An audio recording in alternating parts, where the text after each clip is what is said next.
This is Transformation Ground Control, your source for all things business, technology, strategy, and change. If you're growing your business, leading change within your organization, or undertaking any sort of operational or technology change initiative, this podcast is for you. This show covers what you need to know about digital transformation, organizational change, operational improvement, and business growth. 5, 4, 3, 2, 1. And now, here's your host, Eric Kimberling.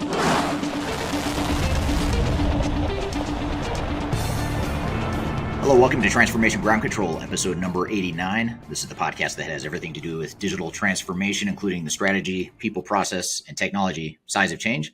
My name is Eric Kimberling. I'm the CEO of Third Stage Consulting. We're an independent consulting firm that helps clients through their digital transformation journeys.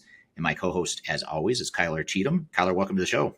Thanks for having me. Happy to be here today. Great to have you again, as always, and we've got a great episode planned for you today. But before I jump into what we'll cover today, just a reminder, we have new episodes of the show every Wednesday, which you can find on YouTube, LinkedIn, Facebook, Twitter, as well as all the usual audio podcast platforms that you might be listening to podcasts on. So be sure to subscribe to us and check us out there. Today, we've got a great show for you. The first thing we'll cover are the hot topics and the trending topics in the digital transformation space. First of all, we're going to talk about meeting Optimus, which is Tesla's and Elon Musk's robot that he's designed and created. And I'll be curious to have that discussion because I just read an article about that not too long ago. We'll also dive into what we can learn about artificial intelligence from Octopi, which is the plural of octopus, which I did not know until we were about to film this. And you corrected me that it's not octopus, it's octopi when it's multiple. So it's a word I've never used, but it's the first time you're hearing me use a word for the first time on this show. Probably won't be the last time. And then we'll also get into how cloud is reinventing cars and trucks, how cloud technologies are enabling the automotive sector. And then finally, last but not least, we'll talk about data mining and Halloween, which is very timely given that Halloween is coming up here in just a couple weeks. So that's the hot topics we'll cover in the opening segment. And then later in the show, we're going to have our first guest, who is Brad Feakes, who has been on the show in the past, but it's been a while. Brad is the president of a company called Estes Group, which is a managed service provider and a cloud provider or cloud software provider.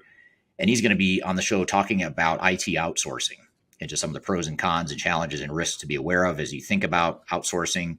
So we'll cover the usual type stuff like cloud, managed services, other aspects of outsourcing, the good, the bad, the ugly, all that good stuff. So be sure to stick around for that. And then finally, last but not least, the third segment and our last guest on the show will be Adam Cheatham. We're going to play you a presentation he gave at our recent Digital Stratosphere conference, where he talked about software selection, best practices, and things to be aware of. So Adam, who is a director of strategy and transformation here at Third Stage Consulting, will be providing that presentation for us later today. So before we get to our guest, though, Kyler, how about these hot topics you've got for us? Yeah, absolutely. Well, excited to talk about Optimus, which is the new robot, essentially, that was revealed at a Silicon Valley event by Elon Musk and the Tesla team. And basically, it was wheeled on stage, but it showed the audience how it could do things like raise its knees and simple tasks such as watering plants, carrying some boxes, lifting some metal bars. So just showcasing what that looks like. And basically what Elon Musk said is this is really a huge transformation in how manufacturing will happen via robotics. And this robot, to give you an example, will retail for $20,000. That's about 18,000 euros, and be available in 3 to 5 years. And really, they're focusing on more productivity, abundance, and just revolutionizing the manufacturer space.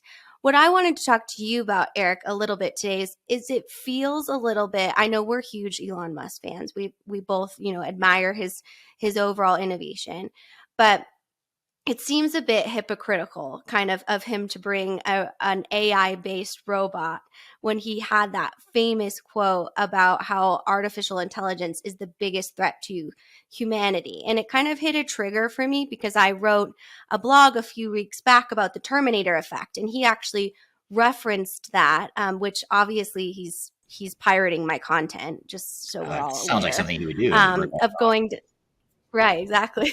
Because he's well aware. My 4 followers, they're really engaged. But And you know, Elon he Musk has talked to be. about the We've talked about that before, so I'm sure he's following your blogs and following you on social media. So absolutely makes total sense. 100%. It's the first thing he does when he wakes up in the morning is he's like, "What did third stage right?" Which maybe he does. Who knows? He's obviously a very in the know individual. But he talks Right. about going down kind of this Terminator path, and what that means. And he also added in that he put in safeguards with the Tesla team, including a mandatory stop button that can't be tampered with when it comes to things like cybersecurity. So I wanted to get your take on that, knowing that obviously Elon Musk is a pioneer in innovation, but also has kind of added to that narrative of the threat of AI while still using it in his overall business practices. Yeah, that's funny you say that. There's a couple things that come to mind. One is he also, in addition to mentioning that AI is a threat to humanity, he also had the faux pas, I guess you could say, as he was building up Tesla, the car manufacturer that he started. He tried to automate too much. He tried to move to robotics too quickly, and then he ended up having to sort of backpedal off that and put in more human labor to sort of clean up some of the deficiencies or some of the flaws in the robotic process line. So I think he has a way of sort of pushing the boundaries for sure. I think that's just his personality and his MO. And I think he also likes somewhat of a shock factor. But I do think he's onto something with the AI being a threat to humanity and a threat to us as humans. I absolutely think that's true. But I think at the same time, he's a smart business guy. And if that's where we're headed, I don't think he's the type that's going to resist it, because we're probably going there anyway, whether we like it or not. So, why not embrace it and be a leader of that change? So I don't know that I necessarily think it's a bad thing, although I guess you could say if he knows or he thinks that there's going to be some sort of ethical,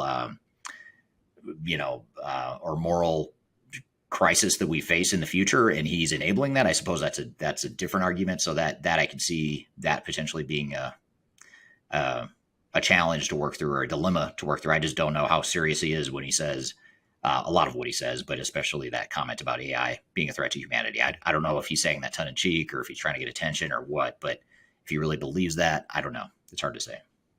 Well, I think the thesis that I took out of this is, of course, AI is an emerging technology that's going to become mainstream. It already has in some industries, right? We'll talk a little bit about more cloud computing and cars specifically in our next hot topic. But the safeguards piece of understanding the limitations of the technology and making sure there's processes in place to have any sort of stop factor or audit, which, obviously third stage helps our clients go through that risk mitigation and understanding those different touch points in order to balance the overall opportunity and ability of technology, but still understanding it kind of needs that human check, right? Right. Yeah, absolutely.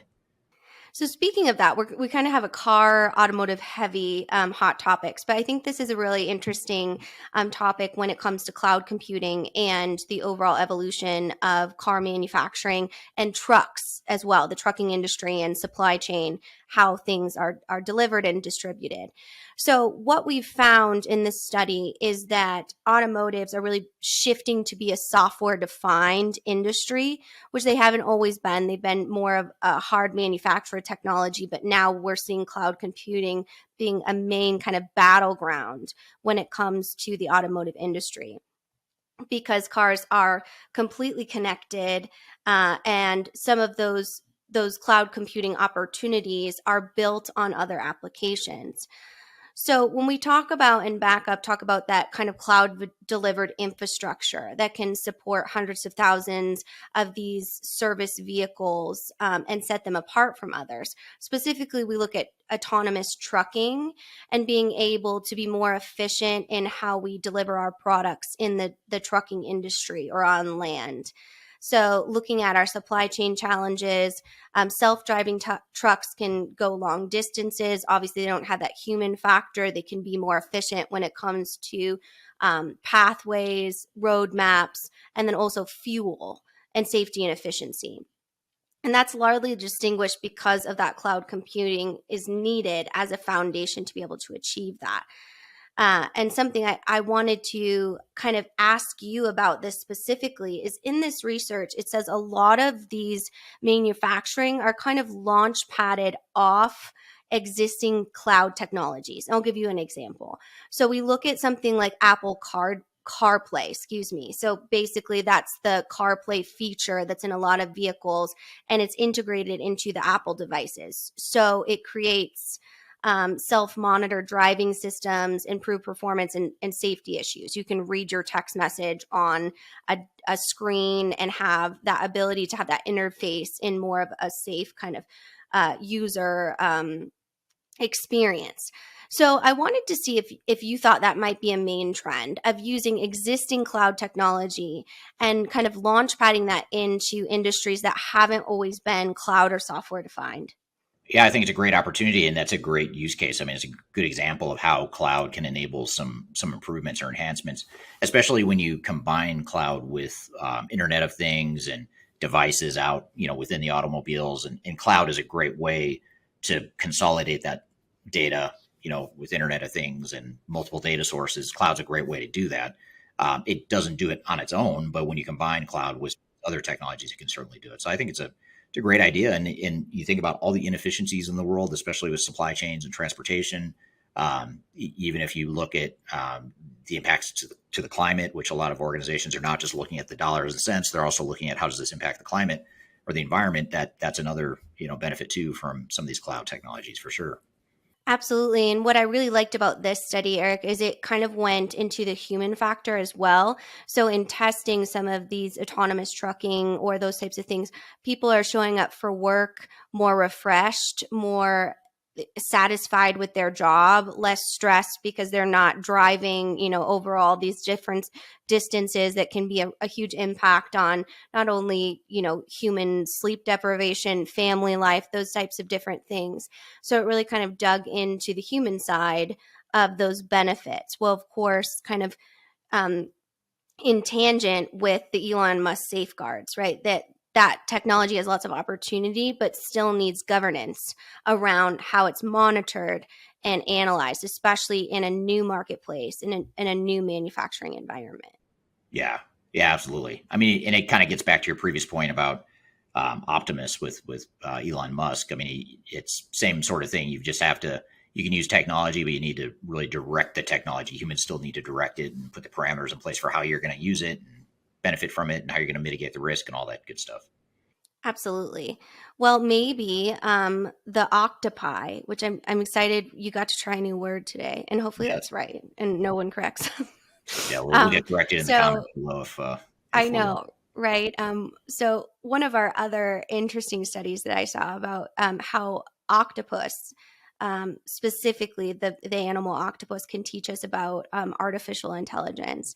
And we've seen octopus kind of really be in the mainframe of popular entertainment landscape. For example, the Oscar-winning documentary My Octopus Teacher, which has gotten rave reviews about understanding how an octopus brain works because it is such a unique animal. And mostly because they're kind of eerie, they're kind of creepy, right? They're masters of disguise. They can shift colors in skin. There's not one bone in their body, except they're often seen walking across the ocean floor, or even in a lot of cases on land. And they rewrite their own kind of roadmap to adjust to their environment. They're masters of evolution. So in this specific study, we looked at essentially what the octopus does, specifically in distributing the brain power widely around its body, particularly in its arms.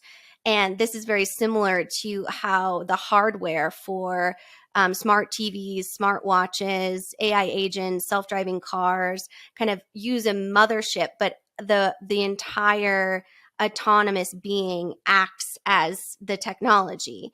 And that's very similar to the, the biomechanics of an octopus. And they self-driving cars, obviously autonomous vehicles perform tasks without us even knowing it. They evolve to their environment, and they have kind of this central conscious system, just like octopi do. So this kind of question that I wanted to bring to the table is do you think that there's an opportunity to use kind of biomechanics in understanding animals that might evolve into leveraging technology through robotics? Wow, that's a I know that's a big one. deep question. Yeah, I and it's funny because every time I try to anticipate where I think you're going to something, it's not where you're going. So I need to stop trying to guess what because I I start to formulate the answers in my head of what I'm going to say to a question you're not asking. So, but I mean, you can tell us what you think just in general. You don't have to answer my question; it's not required. But I was thinking about tentacles and, with octopus and the tentacles and like Mhm. integration. It was a total stretch. I don't know why I was even thinking it, but I was thinking of like how AI and machine learning and responding is kind of like the tentacles, but that's a stretch, I suppose. So again, why I should not try to guess what you're going to say. So, but the question, though, you're asking about like how like learning from animal movement could help with robotics. Is that essentially the question? Or even technology. I think the actual comparison between adaptive behavior and emerging technology is very interesting, and it's both very primal in two very different ways. Yeah, and it's interesting you say that because just as a total tangent side note, I was having a conversation with Dr. Christina Serrano, who's been on the show in the past. She's been in a couple of my YouTube videos, and she's a professor here in the United States. And I had lunch with her last week, and we were talking about how how business needs to be more cross disciplinary, to where you can learn from science, apply scientific methods or scientific theories to business, and vice versa. And we were talking about organisms and how organisms evolve is a lot like how businesses can and should evolve. So you can take some of those concepts from how biology and how organisms evolve into how businesses evolve and react to their environment and that sort of thing. So I think that's a kind of a segue into your question, which is what kind of lessons can we bring to technology to help technology evolve, not just in terms of machine learning, which is essentially what that is learning from data patterns and learning over time, but just technology in general and how you use technology. How can we be more flexible and responsive to how we do that? It seems like we're kind of stuck in the past, or we're stuck in the old way of thinking about how we use technology versus continuously evolving. I think in general, that's an area we could learn a lot from.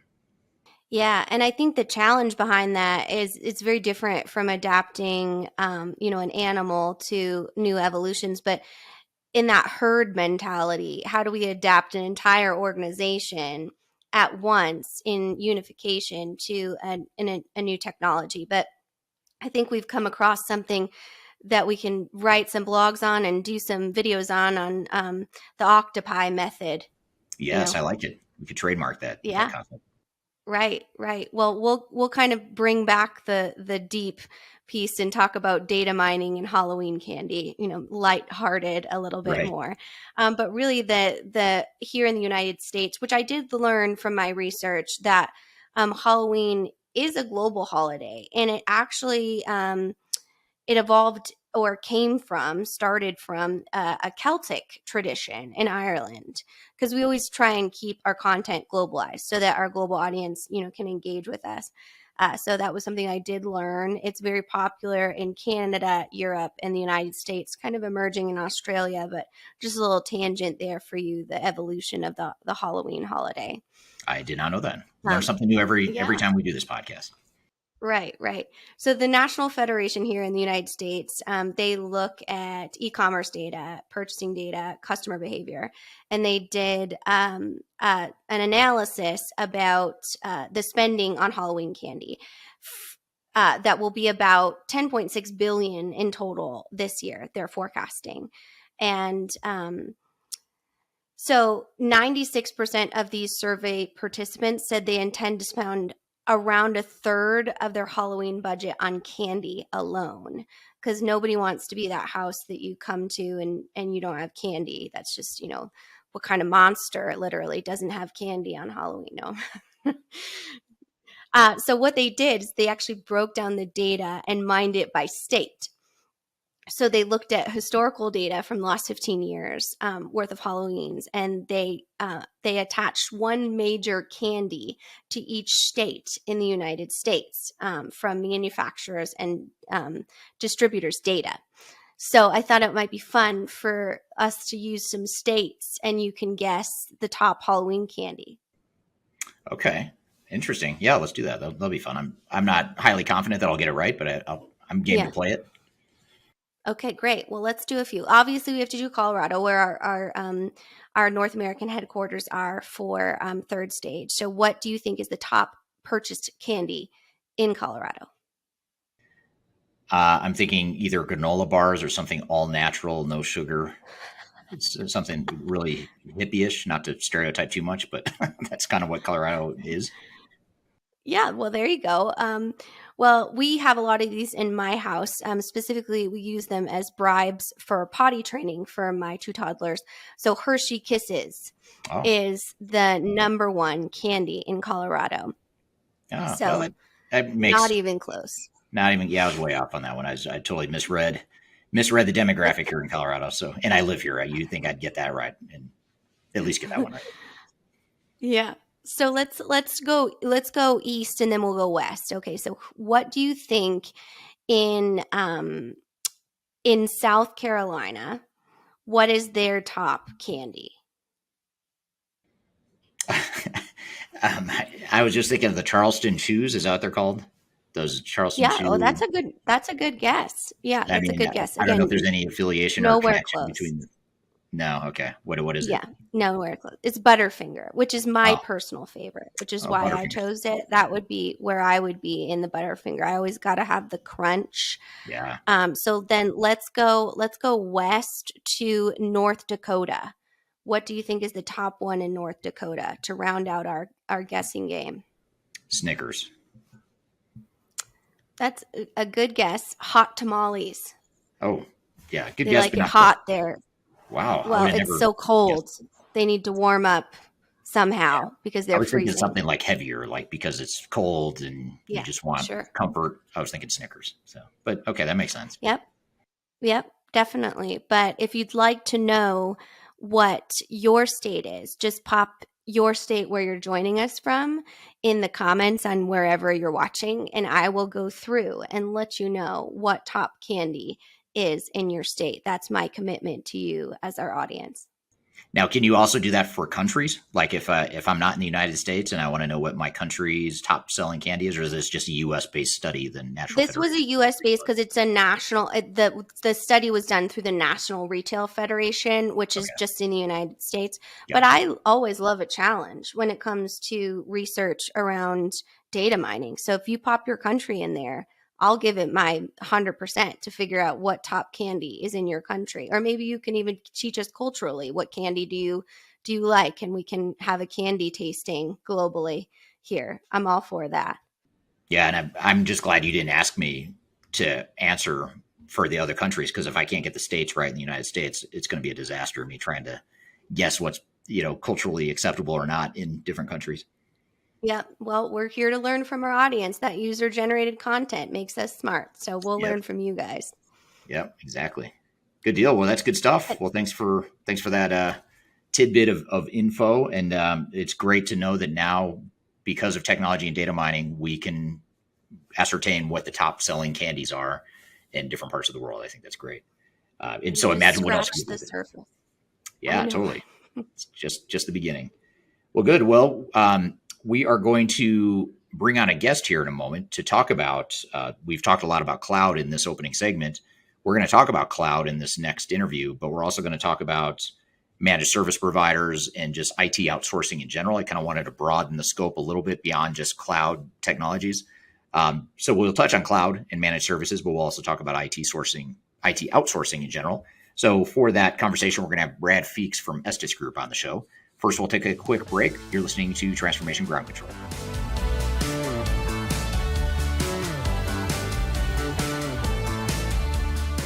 Hi, this is Eric Kimberling, the CEO of Third Stage Consulting, and we recently hosted our Digital Stratosphere 2022 virtual event.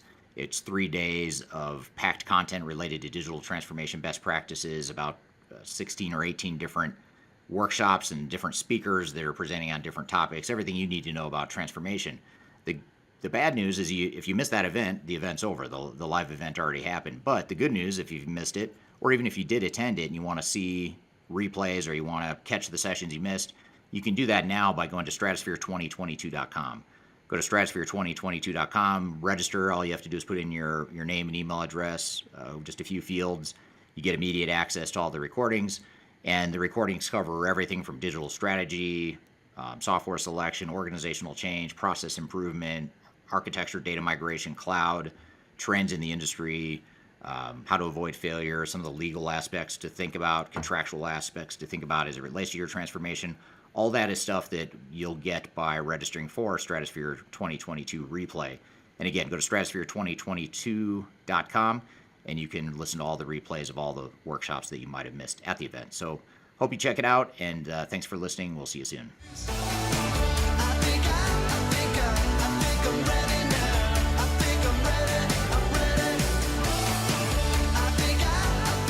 Hello, welcome back to Transformation Ground Control, episode number 89. My name is Eric Kimberling with Third Stage Consulting Group. I'm here with Kyler Cheatham, also from Third Stage Consulting. You can find new episodes of this show every Wednesday on YouTube, LinkedIn, Facebook, Twitter, as well as all of the audio podcast platforms that you might listen to podcasts on. So be sure to check us out there. I'm excited for our next guest. It's a guest we've had on the show before, but it's been several months. It might have even been last year was the last time we had him on. He's been on a couple times now. His name is Brad Feakes. He's the president of Estes Group, which is a cloud and managed services provider here based in the United States. And with me, or joining me, will be Brad to talk about cloud managed services and more specifically IT outsourcing, just the whole concept of what should we outsource, what shouldn't we outsource, what are the pros and cons of outsourcing, what are the challenges and pitfalls, all that good stuff. So with that being said, we'll have Brad on the show to talk about how the sausage is made, so to speak, with the outsourcing model. So Brad, thanks for being on the show. Oh, yeah. Thanks for having me, Eric. Good to be back. Yeah, great to have you again. It's been a while, so it's good to have you here. Maybe to start, just tell us a little bit about your background, and then we'll sort of dive into this whole IT outsourcing discussion. Tell us about your role and how you grew up in the space.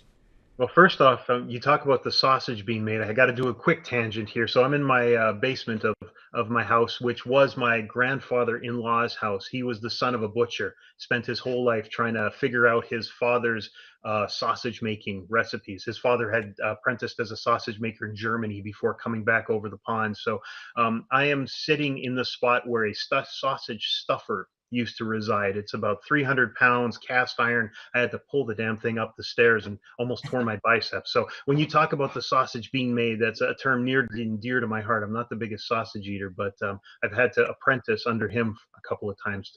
Anyways, we won't go too deep into that subject. But yes, Brad Feakes, Estes Group. So Estes Group is a company that is a managed IT and cloud provider, in addition to doing ERP services. So we're a company that kind of went laterally shifted from managed or implementing ERP systems functionally as a system integrator and moved to much more ERP managed services. So hosting the ERP applications and then providing auxiliary services on top of that. We found over the years that our customers were asking us more and more, not just for how to configure the system, but how to maintain the system and all of its auxiliaries as that system deploys and branches out. Great. Yeah, and I just have to say this too. You're probably the one person I know where I could talk about any sort of analogy or random fact, and you will have another random fact or analogy to tie it all together. So that's awesome that I just happened to mention sausage production, and you have a story about where you're sitting right now, where that is. Yeah, we could ramble. We could definitely ramble. You want to talk about Marvel comic book heroes and movies and such? We could go down a lot of rabbit holes, but I'll try to keep us on track. At least myself.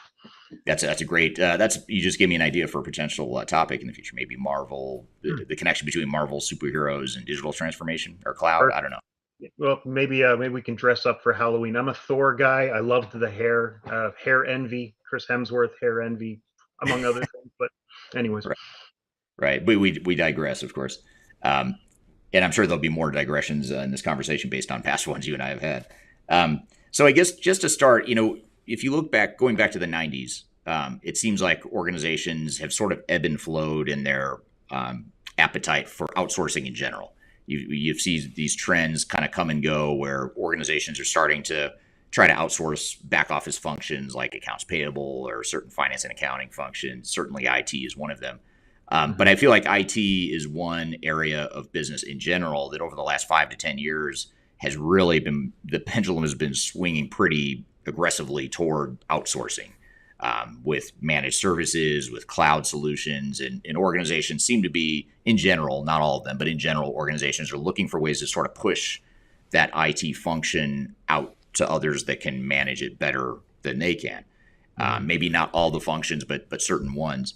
So I guess just to start, why do you think this IT outsourcing trend is such a real thing, and why is it so important during digital transformations in general? Oh boy. So I would say there's one kind of continuing factor. So I grew up, entered the in the 90s, and at the time we were doing a lot of Six Sigma and Lean Sigma activities, and some of that had to do with the idea of what we called core competencies at the time, that we wanted a business to focus on what they were really good at doing and finding ways to outsource things that weren't core to their business. I had many companies say, we're not a software house, we are a manufacturer of X. So our core competency shouldn't be software development, or it shouldn't be managed IT. It shouldn't be addressing the infrastructure of the system that keeps us up. Now, every customer has kind of a different dividing line in terms of the things that they see as core and the things as they see as auxiliary, because quite often, what is it? Marshall McLuhan, the median is the message. So at some point, the underlying infrastructure becomes part of the delivery of the product or service, and at some point it becomes ancillary. So a lot of companies are trying to figure out those core pieces are versus those auxiliaries. So I think that trend continues, that there are always folks who are trying to figure out, I don't want to worry about the server closet. I want to worry about making and selling and distributing goods. So that's one piece. Another, I would say, is less strategic and more pragmatic. I run into a lot of customers who are losing their IT staff over time through just normal attrition, retirement, illness. The COVID pandemic changed all kinds of things about what people want to do. I know IT network administrators who decided that, I'm going to take this PPP money and I'm going to go make furniture for a living. And suddenly you don't have those network admins anymore because they're off making tables and chairs. Other cases, you have simple health issues. We've had people who've come to us frequently with our system administrators retiring, and we don't have a person in the region that can fill that void. Two, honestly, deaths have been an issue where people abruptly lose members of their company and have to very quickly ramp up someone else to come in there. And when they get that option, it's either you go down the hiring path and you try to find that body, or you try to find someone who's a partner with you that can add those services immediately and figure out a way to add the appropriate number of services. So I would say, in terms of macroeconomic and strategic, there's a lot of things that are driving folks in this direction. Do you see certain types of organizations that are more open to outsourcing? Like, for example, you talked about people dying and maybe people that have been highly tenured within an organization. They have all this tribal knowledge. Are those more mature, more established organizations any more or less likely to move to an IT outsourcing model than, say, a small or high growth company?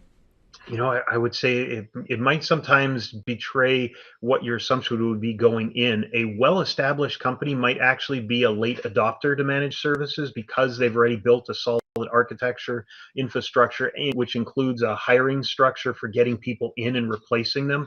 And those might be the most hesitant to brush that off. So I see companies that are in the $200 million range tend to have a pretty good infrastructure set up, and they tend to be as interested. Now, companies that are in that range between 20 and seem to be a sweet spot of folks who are sensitive to sudden losses of employees, and also very interested in trying to figure out ways to cut headcount and focus their headcount in certain directions. Also, I think there's probably another trend that we're seeing, and you guys have actually been talking about this. We've been having some banter over LinkedIn in terms of the reconfiguration of IT departments to focus more on strategic initiatives and going back to core competencies in some ways, is that IT is still a core competency, but they should be focused on the business matters much more than the technical matters. The technical matters are things that are relatively commoditized, such that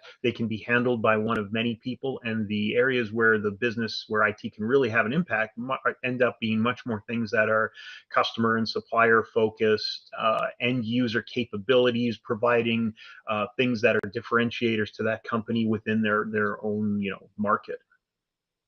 That's a great point. So you're saying then that organizations are taking, kind of bifurcating their IT functions, are taking the strategic stuff and then the more commoditized type stuff. And it's more the commoditized type stuff that they're moving, or more likely to move to an outsource model? I think, yeah, the commoditization is definitely one big factor. The other is mission criticality. So you might have a commoditized service like, say, network switches, and you have resources who can handle that.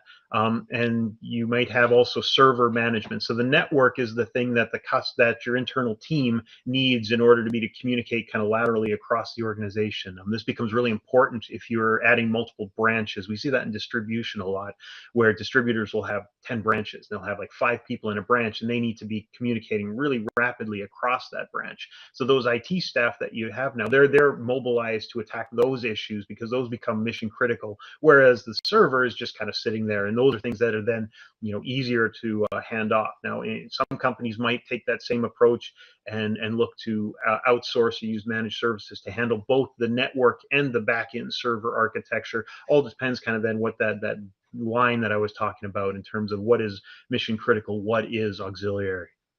Right.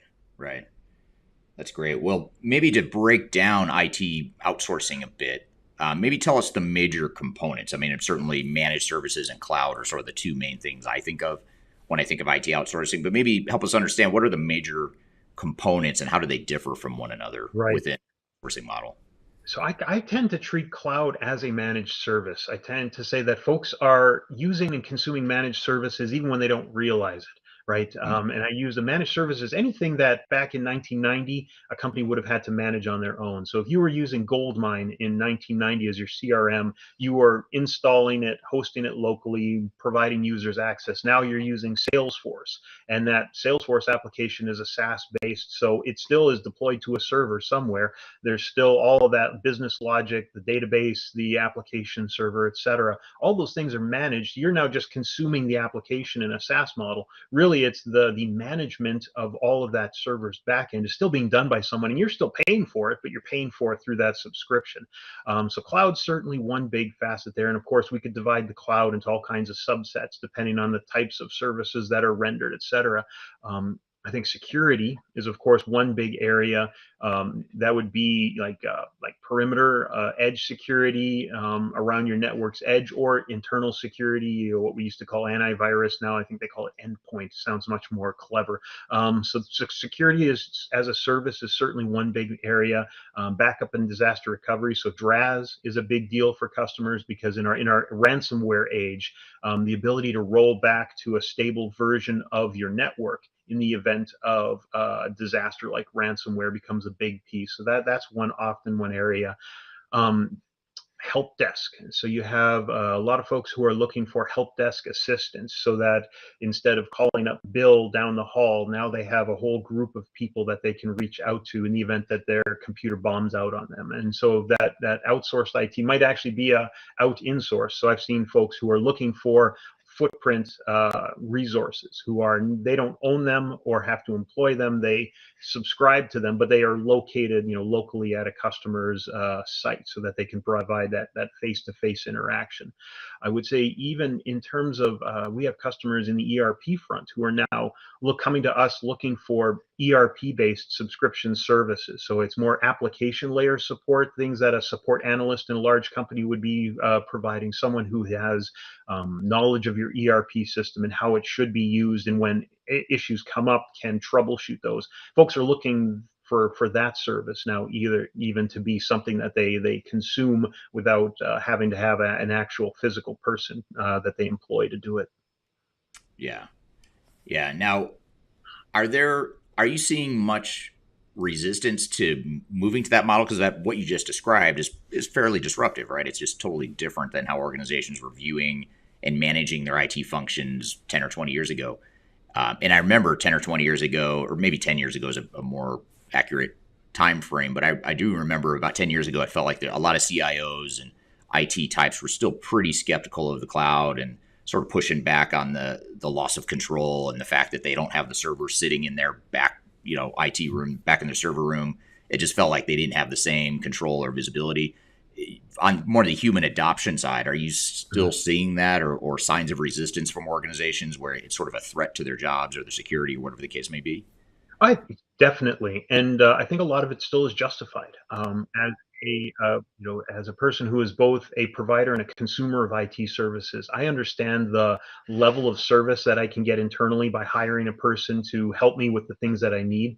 And if I'm not getting that same level of service from a provider, I'm going to be hesitant. I'm going to be resistant. That service can exist as a network admin. It can have to do with the differences between SaaS-based software versus a more on-premise or private cloud in terms of are the services that I'm getting worth the amount of investment that I'm putting in, and am I losing things in the transition? So there's a lot of definite, I would say, general tire kicking probably is the right term to understand, is this service truly going to give me what I need, and am I not going to lose things in making that transition? Now, some of it also might have to do with people fearing loss of control and or loss of employment. Those tend to be challenges. Now, in a lot of cases where we're replacing people who've left, that there's a gap to fill, and so filling that gap naturally, you circumvent a lot of the change management challenges because they are in need of those services. So they're much more willing to bring someone in. Now, when you have existing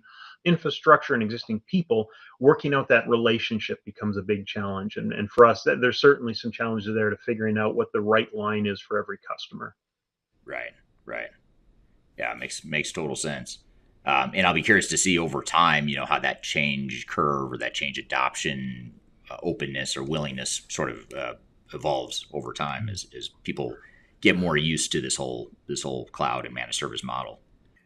We're here with Brad Feakes having a conversation talking about IT outsourcing. We have a lot more to cover, but first we'll take a quick break. You're listening to Transformation Ground Control.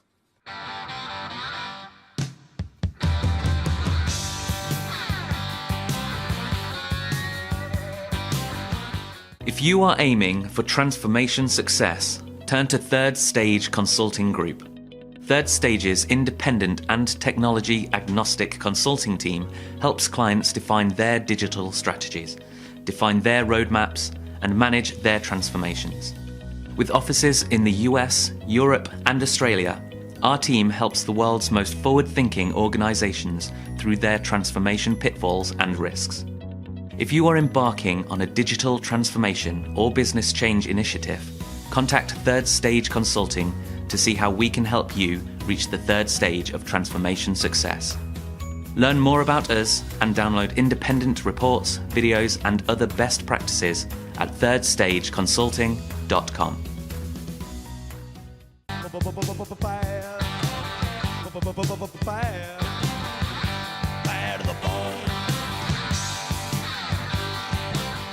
Hello, welcome back to Transformation Ground Control, episode number 89. My name is Kimberling here with Cheatham, and we are in the middle of a conversation with Brad Feakes talking about IT outsourcing. Here's an interesting comment from Ghassan over on LinkedIn before the LinkedIn feed went down. But he says he pulled over at a drive-thru at Wendy's to order a meal. The guy who took my order, Mike, who spoke in an American accent, was in fact Rajesh from India, and this was back in 1983. So it's not really a question tied to this, but it's sort of a reminder that this outsourcing model is really nothing new. I mean, it's something we've been experimenting with as a global society, I suppose, for the last 30 to 40 years for sure.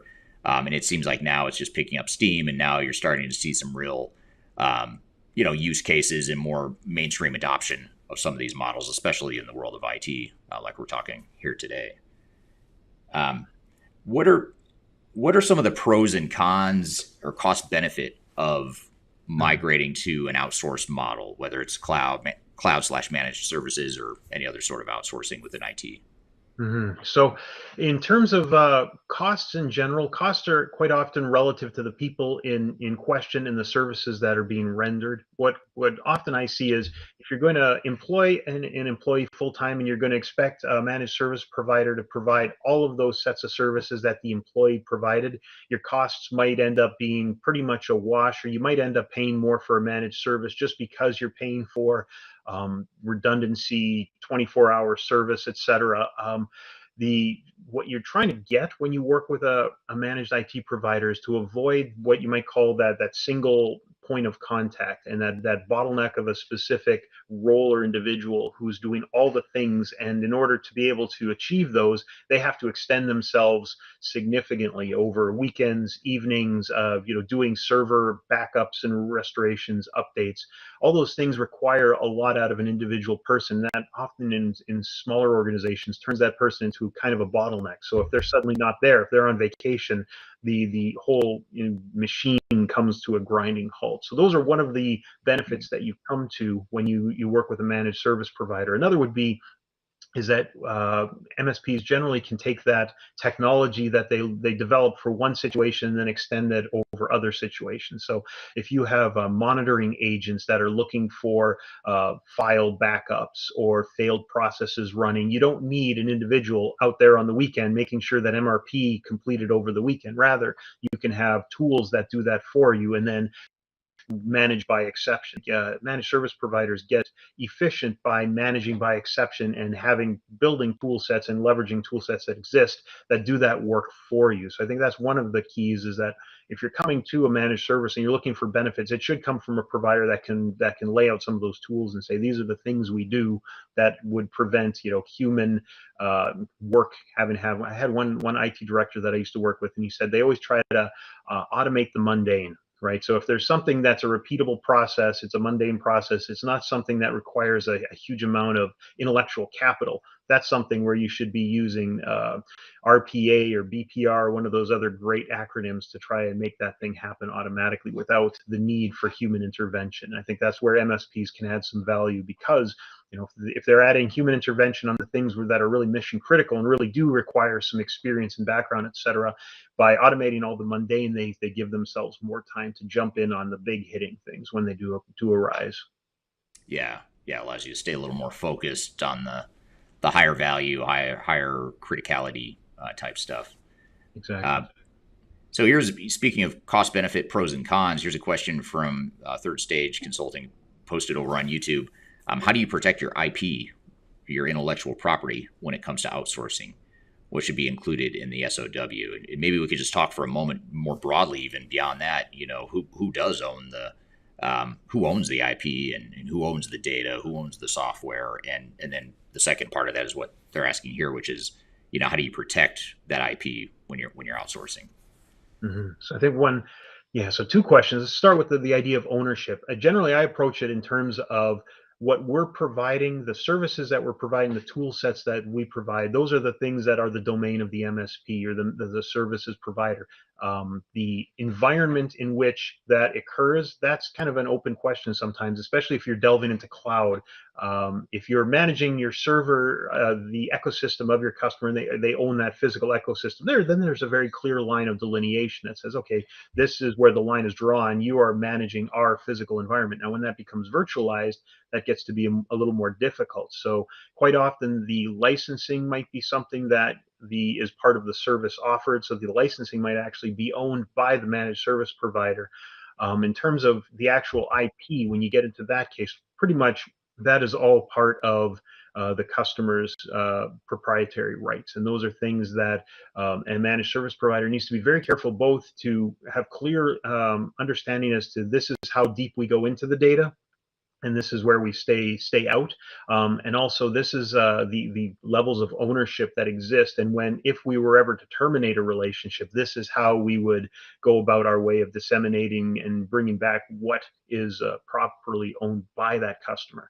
Now, I think a lot of that also has to do with the jurisdiction that you're working within, and kind of the legal underpinnings. If you're like an ITAR compliant or a CMMC, if you're working in like Department of Defense or what have you, they have very strict standards about what you have to follow, both as a company, and then any of your vendors, any of your service providers need to be doing that as well. So we just went through SOC 2 certification, which is one of those certifications that are out there that helps ensure that we're doing all the right things to make sure that our business practices are not compromising our customers by kind of transitive property. You're trying to avoid that. So if you're looking at a managed service provider, you want to make sure, are they compliant in all the areas where you'd need them to be compliant in order to support your own business processing. We have several customers where our compliance is absolutely mandated for them to be able to do what they're doing. So if you're in a DoD situation, you're probably not going to be able to use public cloud, right? Public cloud, the lines of delineation between companies are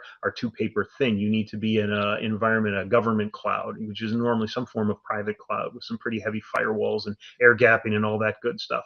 But you want to make sure that your providers' capabilities in terms of compliance match what your needs are as a business. Yeah, yeah. And are there anything in terms of, I guess a follow up to that would be anything in terms of cybersecurity? Sometimes people will ask us as consultants, is my stuff, is my data and all my competitive information, is it safe in the cloud, knowing that I don't own it anymore, or I don't physically own it or possess it on my four walls of my office. Now it's in the cloud. Someone else is doing the managed service model. How do you handle cybersecurity, and how does that compare to what an internal mom and pop IT department might be able to do?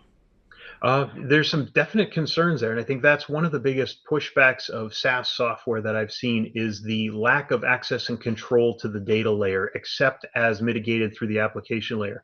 And I find a lot of customers get very nervous about that, and I've seen because we've transitioned several customers from a SaaS-based system into more of a private cloud, and actually the act of getting your data back is something that's difficult. Vendors make it hard for you to decouple from them. So the act of getting your database is actually a several day process. Not that it takes that long, just in terms of, it tends to be a low priority item for them, and getting that data back can be a little nerve wracking because it's, of course, that's business central to everything you're doing. So I think that's for us, it ends up being, how safe something has to do with how secure the provider is. If you're working in a public cloud, you can expect that level of safety is lower, which is why government mandates tighter restrictions. So the question is, if it's not good enough for the Department of Defense, is it good enough for your company? That's something you should always be asking. So and this was interesting. We had just done a webinar last week or the week before on a data center and kind of some of the considerations to go through in terms of choosing a data center, because your cloud environment's only as safe as the data center in which it's hosting. If you find out that your service provider has a data center in a hurricane zone, you can imagine now if you're a company in Florida and a local data center, and there's a barrier wall breaking and a swell coming in. We've had customers come to us out of Louisiana because their server room was literally underwater. So the location of a data center, it becomes one huge factor. So even your concept with cybersecurity, I start with physical security, all the basics. Is it surrounded by a big thick wall with barbed wire? Does it have redundant power? Does it have X number of gallons of diesel fuel so it can run those generators? How many barriers is from the internal to the external? I see normally 3 barriers is the key. You have an outside brick wall, you have a first panel brick wall, and then once you get primary access, now you have a secondary wall inside where the actual data center is hosted, and you have something like eyeball security to get through so that you can really limit the number of people who have access. And then once you get into there, you now have secondary cages and stuff. And some of those certifications and such are about about that physical security. So you really want to ask yourself, both physically and in terms of cybersecurity, how secure is your provider making that data? Because if a data provider can't secure your data, either physically or in terms of cyber, you're really putting yourself in a challenge. And we have customers who come to us because their MSP had gotten ransomed. So that was one case that we had just recently where their own MSP, their managed service provider, had gotten ransomed. It took them a week to get their data back. So we had to take their data, scrub the living daylights out of it to make sure that nothing was still persisting, and then stand it up in a new environment. So that's a legitimate risk, and something that you definitely want to be critiquing when you make decisions. I know you guys do software selection. I think there's a certain amount of everything needs some kind of selection process where you are running something through the gauntlet of questions and confirmations to make sure that what you have meets your needs. And you want to always avoid taking things for granted when it comes to outsourcing. Yeah. And I know you guys at Estes, you focus on not just managed services and cloud in general, but you also help clients deploy different types of enterprise applications. And Mm-hmm. When you're doing that, some of those software vendors that you guys work with or that you help deploy on the technical side are offering either private cloud and or public cloud solutions, from what I understand, as far as the vendors you're working with. So I guess sort of shifting to a question related to that, from over on YouTube, when it comes to private cloud, what type of businesses should focus on a private cloud solution versus a public cloud? Like how would I know if I'm a business which one's best for me, or what my options really are? Mm-hmm.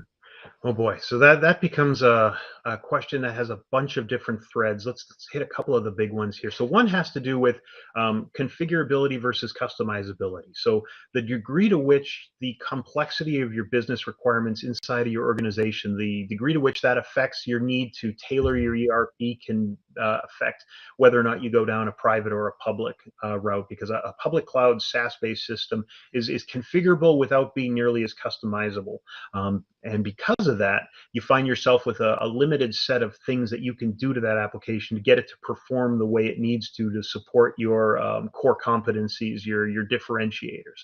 If those differentiators require a greater degree of tailoring, then you're probably better in a private cloud, because a private cloud gives you a degree of access and control that the public doesn't happen. And quite often, ERP vendors, bless their hearts, tend to say that, oh, it's all the same, when in truth the private cloud or the on-premise licensure of the system offers capabilities and functionalities that their public cloud version doesn't.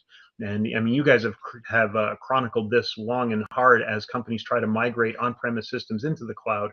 Those challenges of getting all that functionality that was built using one very specific paradigm to now function within a very different paradigm, there are some growing pains there, and I see customers still feeling a fair bit of that. So the functionality gap is one piece there.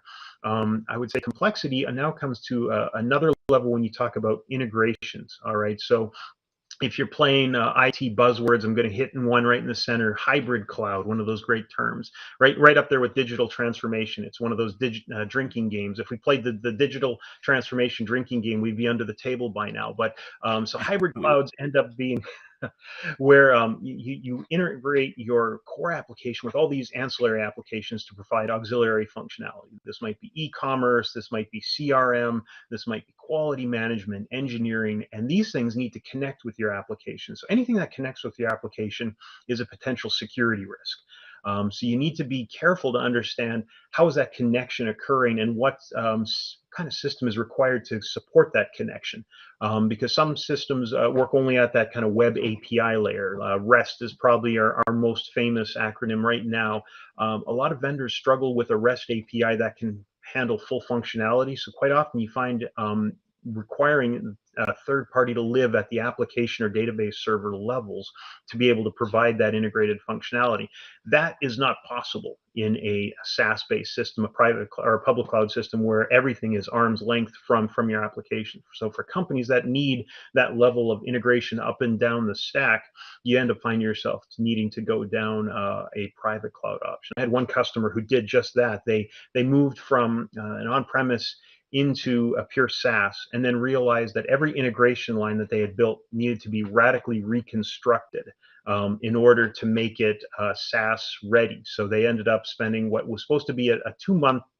They were promised a 2-month conversion. It ended up being 9 months. So that extra 7 months was all figuring out how all those integrations would work and turning those into kind of API level integration. So basically, they ended up having a baby in 9 months for what they thought would be a much shorter putt in terms of a migration. I'm comparing golf and childbirth. I apologize. Those are some strange metaphors. Yeah, and we already covered sausage making. I mean, there's a lot of metaphors we're we're jumping to here. Well, what about in the cloud, in a cloud environment? How does it work with like integration between applications, or putting in on top of it a business intelligence or analytical tool layer? Leveraging that big data to get better analytics and insights, or just basic integration of systems. I mean, how does that sort of that traditional way of thinking about systems of integration and the reporting, the business intelligence, all that stuff, how does that differ in the cloud, or does it differ in the cloud versus an on-prem sort of a solution? I would say in a cloud, the best thing is you have kind of that cloud layer of cloud firewall that allows for a much more specific allowance of what goes in and what goes out. When we migrate from an on private cloud, we see sometimes their firewalls have been in the past.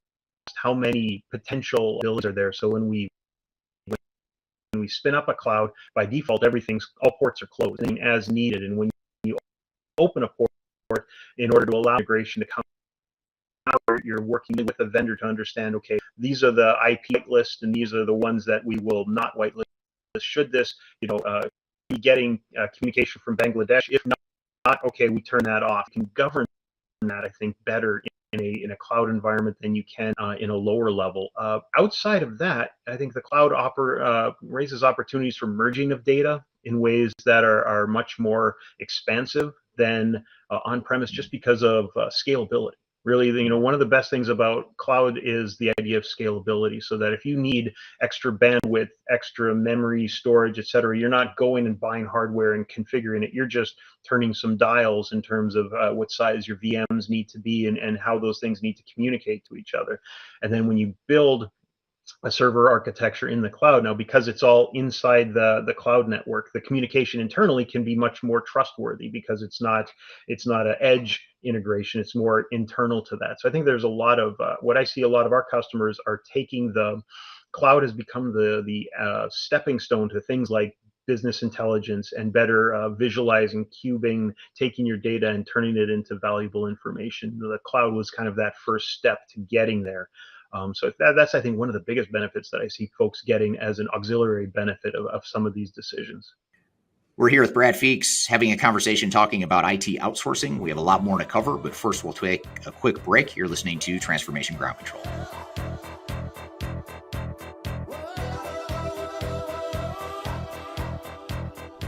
If you are aiming for transformation success, turn to Third Stage Consulting Group.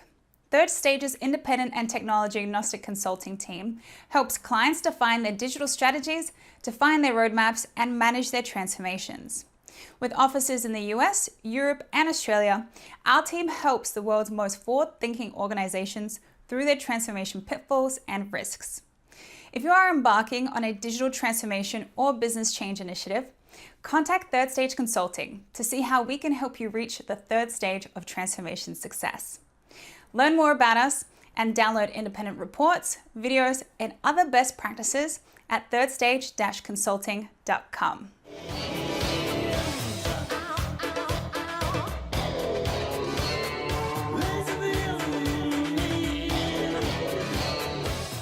Hello, welcome back to Transformation Ground Control, episode number 89. My name is Kimberling here with Cheatham, and we are in the middle of a conversation with Brad Feakes talking about IT outsourcing.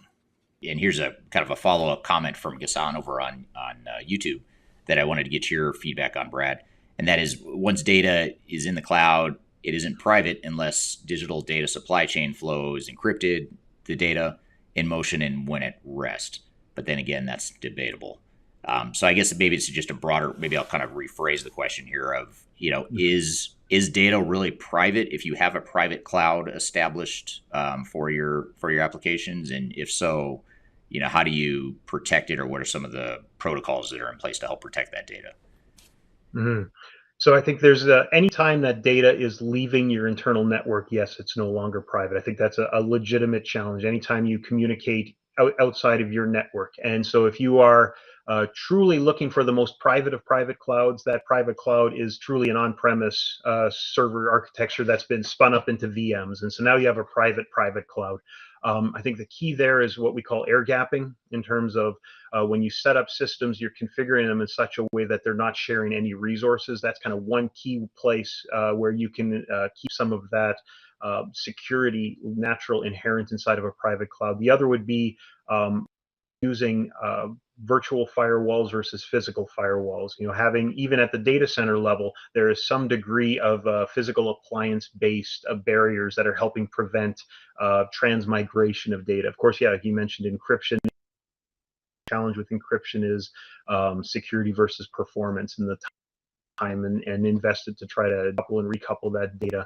So I would say there are legitimate challenges that people feel in terms of the security of their data once it's left their system. The key, I think, ends up being at that data center provider and all the layers above that. What are they doing to try to make sure that that data is no longer there's a few chances or many barriers to making that data public as possible, and that goes back to we're talking about physical security, but also network security, and even when the data is now left your data center, how is that being communicated? One of our providers has their whole system, all their redundant databases are connected with proprietary fiber, so they're not utilizing anybody else's services to make those interconnections. So if you need you have a primary data center is on a eastern power grid, and your secondary backup is on a central power grid. The eastern power grid goes off. Now you need to switch over to your backup, to your hot site. Is that interchange of data something that's being mitigated by AT&T, or is it something that the data center provider themselves have? That becomes one of those areas where the more that you own of that network, the less the risk tends to be. Yeah, makes total sense. Now, here's a potentially triggering question that might create a little controversy, which is why I love the question. And leave it to Third Stage Consulting and our team at Third Stage to be the ones to ask it over on YouTube. But this is true or false, Eric and Brad. Cloud solutions are more expensive than on-prem solutions. Let the debate begin. I would say, well, I would start with yes. I would say that if you are looking to do an on-premise solution with your own team members, you can buy hardware, buy software, employ FTEs for a lower cost than you can have a third-party provider do that. I would say that that's a fair statement. I'm not going to fight that statement. Now, if you go and kind of broaden total cost of ownership, okay, that becomes your next question. Do you increase your risk factor by doing it that way? If your risk, of course, can be permeability to digital threats, loss of people and attrition. All those things we've talked about there are things that increase the cost of ownership. Scalability. Do you have the ability to scale down costs if you have a slowdown in business, or scale up costs, or scale up resources if you need extra resources due to growth without a big effort to try now and get those costs, because that incurs more. Now that the effort it requires to scale up a business is cost incurred.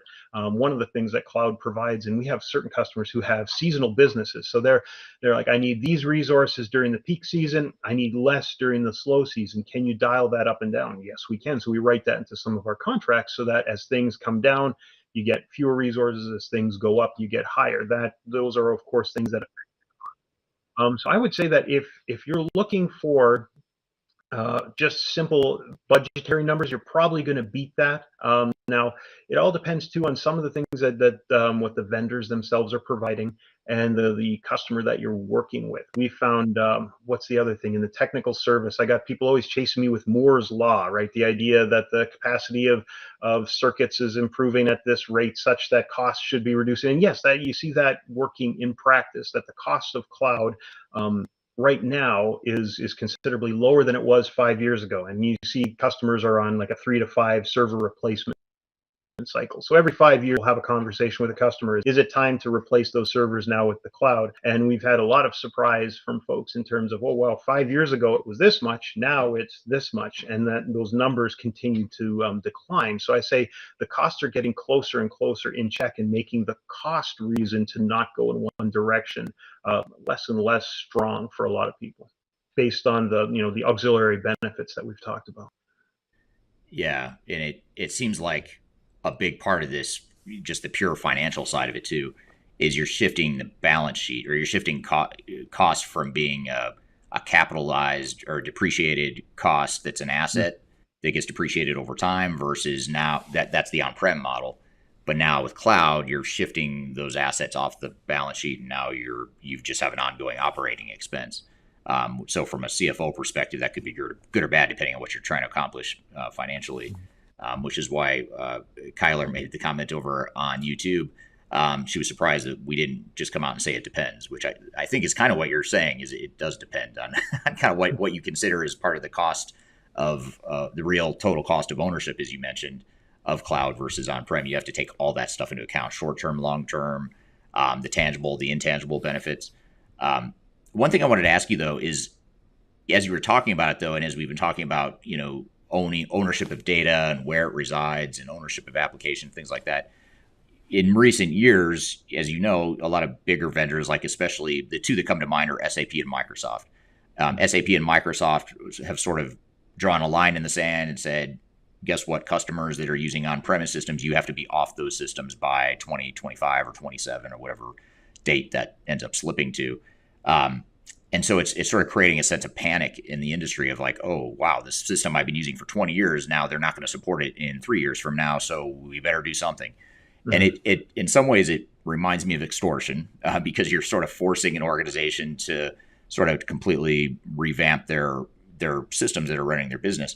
But I guess fast forwarding, 10 years from now, let's say, all these companies move to the cloud, the data, the applications, everything's hosted somewhere else.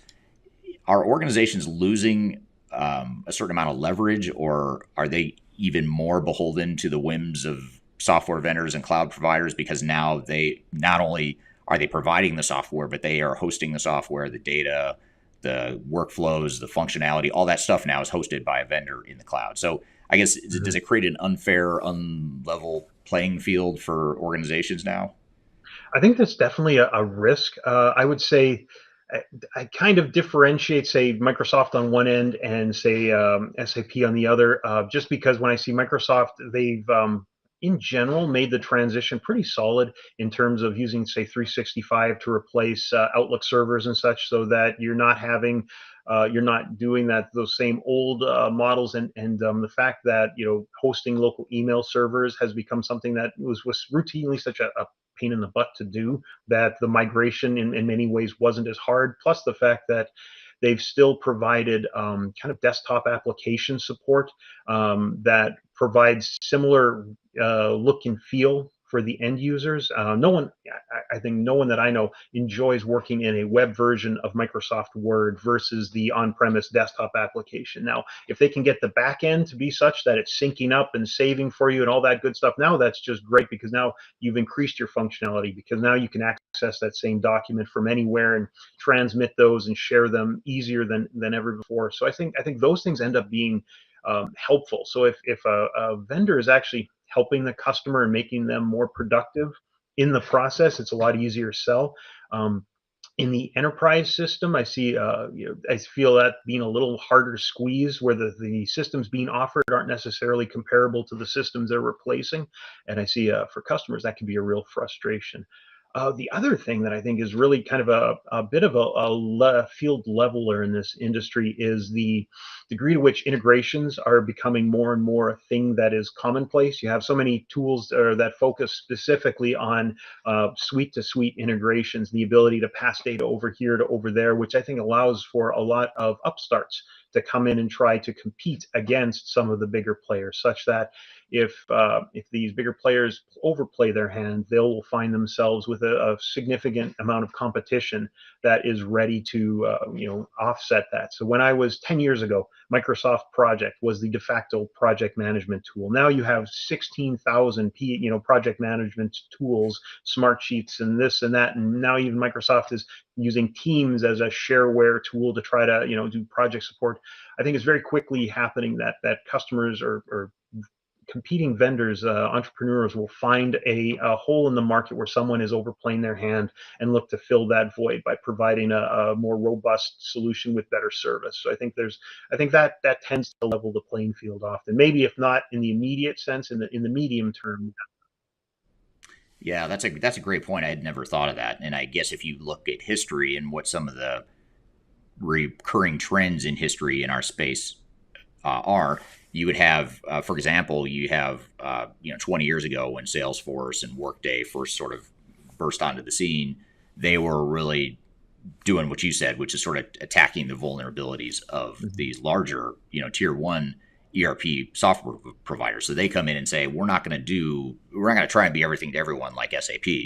What we're going to do is we're going to create a really good CRM or a really good human capital management system that really chips away at a weakness in those big systems. So I think you're right. I think with the rate at which technology changes and incumbents come and go and the technological landscape shifts, I think you're right. It makes a lot of sense that you would have upstart competitors that come in and really, as you say, look at where vendors are overplaying their hand and provide a better solution, a lower cost solution, or whatever the case may be for customers. I think the hard part now is that we don't know who those people are. Right. Who's going to be the one to do that, or to give us something that's a little bit more reasonable. It kind of leads me to a comment here. Another comment from Gassan on YouTube says these tier one providers are hijacking us by setting their rules, and I ain't paying the ransomware. And I think that's something that organizations should just be aware of, because it may not be ransomware per se, but I think there could be a day in the future where if organizations do overplay their hand, or if software vendors overplay their hand, organizations could be in a position where I have to do what they want. All my data and applications are in the cloud. The switching costs are really high now. It's a lot harder now for me to pull everything out of their cloud solution and go to another cloud solution. And so they can do anything from, raise prices, the subscription fees, to other means that really you don't have a lot of leverage. So I think I look forward to seeing who those upstart providers are that might be able to help out with that. It kind of leads me to a question then that's sort of a softball for you, Brad, here, I think, from Kyler. And speaking of vendors, is there a vendor that does cloud services really well? And so, in other words, are there, maybe not just doing it well, but that are good options for organizations that maybe you're skeptical of cloud, or they're not quite sure if they want to move to the cloud, or maybe they don't want to deal with a really big, oversized tech companies that are providing some of these solutions? What are some of the other examples or options that are out there? Right. So when we talked about tier one, my brain immediately went, I equate, when it comes to cloud, tier one and big three. So you talk about, the big three, Amazon, Google, and Azure, as kind of the big dinosaurs in the field, kind of stomping around, and very hard to work with in many ways, because they have tiered pricing structures and complexity factors and egress and ingress fees and such, things that make them very difficult to work with. Underneath that, I see a fair bit of upstarts who are a middle tier of service that have breadth and depth necessary in terms of data centers that are located as part of a farm, and they exist on power grids that are disconnected for redundancy purposes. And they offer all the things that the big three offer, but they have a much more flexible and engaging work model, so that you can consume resources in much more flexible ways. And they have technical staff that are much more engaged and are earning your business. We found that's why we ended up partnering with one of those firms, a company called US Signal, because we liked the way they did business much more than any of the big three providers. And we haven't found that to be a barrier to entry with pretty much anyone. Is the sheen that comes working with Amazon Web Services or what have you just doesn't seem to be there anymore. A lot of customers are much more skeptical of some of those big players, just because of outages, challenges. I know some people said to us, after I watched Amazon's The Rings of Power, I knew I was never going to use AWS. I don't know how those two things are correlated. I'll take it though. I'm more of a Peter Jackson man myself, but I would say that certainly is that there's a layer of providers at that next tier who are providing comparable services with much better service levels that are worth exploring. Yeah, absolutely. And I think that's kind of your business model at Estes, right? Is to really, play in that mid market and provide another option other than the really big providers. Although US Signal is not a small company by any means. Mm-hmm. Yeah, sure. Oh, time for the shameless company plug, right? So Estes Group, for us, we're a cloud provider in that tertiary manner, is that we're carving up resources of others and presenting them to the customer. We're serving that kind of middle layer to folks who don't have the technical chops to go out and carve out those resources themselves. They work with an intermediary like us. So we take those, carve them up according to the resource needs of a customer and offer kind of tailored cloud solutions. And I think for us, for our customers, I think that gives them a nice point of contact. And because we have kind of the business side in addition to the technology, we can treat their technology as a strategic business investment and not just blinking lights. Right. Absolutely. So as we're coming up on time here, which has been a great conversation, it is flying by because I didn't get through most of the questions I had for you. But we had a lot of great alternate questions here. But what, in general, if I'm an organization that's thinking about getting started on this whole cloud or IT outsourcing journey, how do I get started? I mean, where do I begin the journey? So the idea of dipping your toes in the cloud for me is often kind of delineating internally what are some things that aren't mission critical right now, but would be nice to haves, and trying to figure out if the nice to haves work well. I think backup and disaster recovery is a natural area to do that. If you have on-site backups and you'd like to move to an off-site backup, that's a great way of trying to enter like the DRAS field and have that as kind of one of your first steps into a broader cloud solution. And you start to carve out what some of those look like. Is endpoint security as a service something that would be better managed outside than inside? I would start with some of those things. If I was just trying to see kind of how does this business model work, and does it work well for us? Does the idea, as you'd mentioned, CapEx versus OpEx, financial accounting, start to see how that hits the general ledger and whether that hits in a way that you'll like? I would say start with some of those easy handoffs that are the most on the far end of things that are outsourceable. And I normally see endpoint and DRAS as some of those things. And then kind of work your way inward to see from there, is there another place that you would like to go? Yeah. So in other words, you don't need to go all in on the cloud all at once, one big bang, rip the Band-Aid off sort of thing. You can kind of ease into it. Yeah, this kind of digital transformation can definitely be incremental in nature, and it doesn't have to be an all or nothing kind of proposition. And it isn't for, I would say, any customer that we have. They're all at some place on that the number line in terms of how far they've gone. I think that's a good thing for someone to understand, that you don't have to be giving away the farm in order to take this on. Right. Okay. Thanks, Brad. That was a great conversation. A lot of good lessons learned. Great to have you on the show again. We've got some debriefs and takeaways that we're going to chat about with Kyler here in just a moment. But first, we'll take a quick break. You're listening to Transformation Ground Control.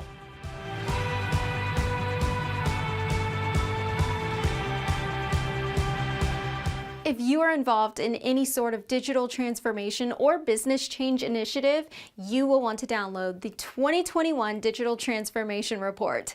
With its comprehensive overview of business and technology trends and best practices, this report is a must-have guide for any transformation project or executive team. Download this free report by visiting Third Stage Consulting at thirdstage-consulting.com.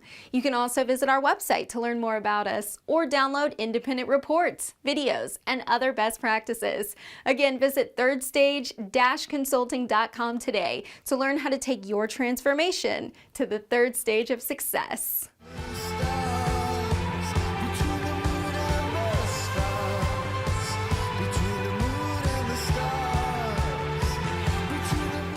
Hello, welcome back to Transformation Ground Control, episode number 89, where you can find new episodes of our show every Wednesday. Be sure to check us out on YouTube, LinkedIn, Facebook, Twitter, as well as Apple Podcasts, Google Podcasts, Amazon, Pandora, iHeartRadio, Spotify, etc. Wherever you listen to podcasts, be sure to subscribe to us there or watch us on one of the other platforms as well. So, Kyler, we just had Brad on the show again, talking about IT outsourcing, managed services, cloud, all that good stuff. what were some of your takeaways and observations from that conversation? Well, first of all, I hope that, he can provide some samples of that amazing sausage that is obviously like deeply in his lineage. Yes. So that's very exciting. Yeah, he's the only person. No.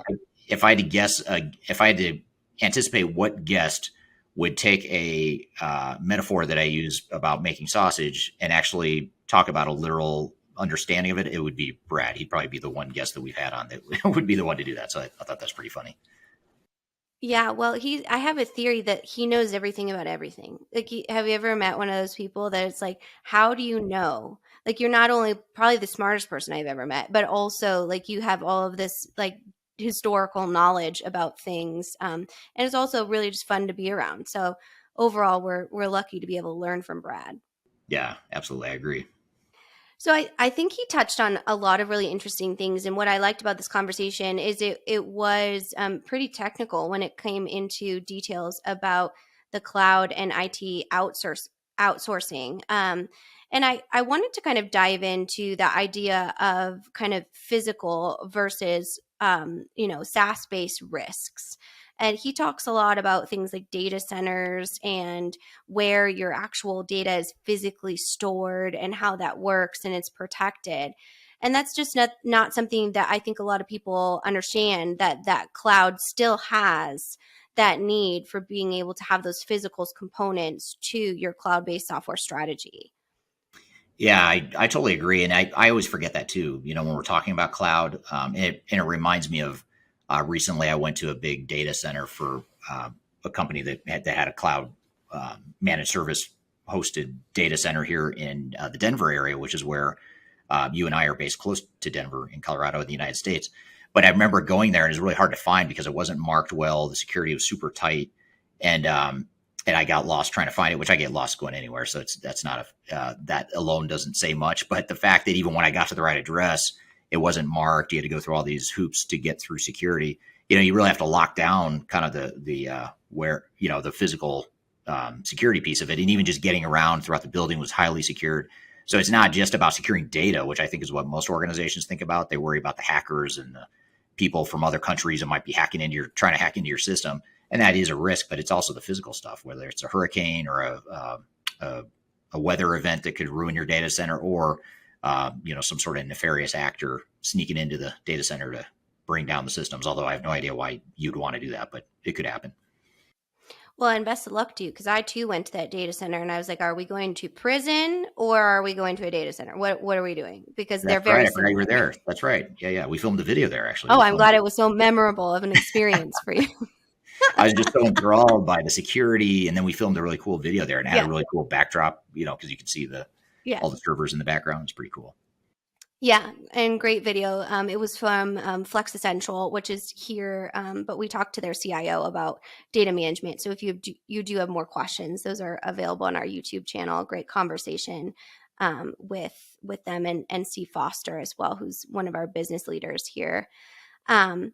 But building on that, we kind of talk about, I feel like all of my questions were focused on risks. So there's so many benefits, obviously, in moving to cloud technology, which we even talk through in our hot topics. But just understanding it, I feel like, is a very complex ordeal. So I want to kind of talk to you about you and Third Stage team are an expert in software selection. So understanding those integrations or those weak points when it comes to things like cybersecurity or even business disruption, those types of things. At what point should you think about that when you are looking at embarking upon a digital transformation? Well, you kind of have to look at it as you're evaluating the software. I mean, it's really one of those things where you're not just picking a software, you're picking how you're going to deploy it. Where is it going to be hosted? Is it going to be a cloud solution? Is it going to be on premise? Is it private cloud, public cloud, some sort of hybrid? Those are all infrastructure types of decisions that you need to make, largely because it's going to affect your cost and your implementation timeline and all that stuff. So you do need to address it there, along with other factors like who's your system integrator going to be and all that good stuff. But I think the one thing you have to look at is just, you sort of have to look past the economic incentives that software vendors have. And there's a really heavy economic incentive for them to sell you cloud, especially if it's software as a service, multi-tenant software as a service, cloud-based solutions, because they make more money on it. It's higher margin. It's more predictable. Investors love it. It drives up their stock price. So there's a really heavy economic incentive to convince you. And when I say you, I mean the organization, those of you listening to the show. There's a high incentive to convince you that you should move to the cloud. And you just have to look past that. And it may be the right answer, but it may not be. Or, multi-tenant SaaS may be the right answer, maybe not. Maybe there's some other option that's better for you. So I think just having that agnostic viewpoint and analysis is really important. And even that expertise of, this is how we've seen it done before. And that experience, I assume, must really benefit the overall strategic approach to ensure that you understand what that migration means and how you're going to functionally execute. Yeah, absolutely. Yeah. I mean, there's so many dependencies in an implementation plan that are dependent on how you're deploying the technology and physically and all that, all that stuff as far as where the software is going to be hosted and all that. Absolutely. Well, I highly recommend to our audience attending some of the Estes Group's webinars. I did pop a few of their links in the chat on our YouTube page, and I'll do so as this is live streaming as well. But you just learn a lot from that group and that really technical subject. They do a really good job of kind of putting it in layman's terms so that you're able to understand that universal language around cloud. Because a lot of times, even what we've seen from our clients, especially in the medium to small business space, that overall bottleneck between communication between system integrator and client, they don't understand what they're asking for, because who would, if that's not your day-to-day opportunity. So a lot of times we come in kind of as a translator, I like to say, and help them understand and make sure that this investment is maximizing their business value, so they understand that they're actually getting what they're investing in as far as the software and the new processes on that side. So what a great interview. And I think it goes really well with our third segment, which is kind of the basics around software selection and optimizing that process. Yeah, it's a great point. And as we listen to this clip or this presentation of Adam presenting at our recent Stratosphere conference, our online virtual conference, which you can access at stratosphere2022.com. It's interesting, as you think about evaluating potential applications, as Adam will talk about, it's also interesting to think of it through the lens of what we just talked about. How are you going to host it? Where's it going to be hosted?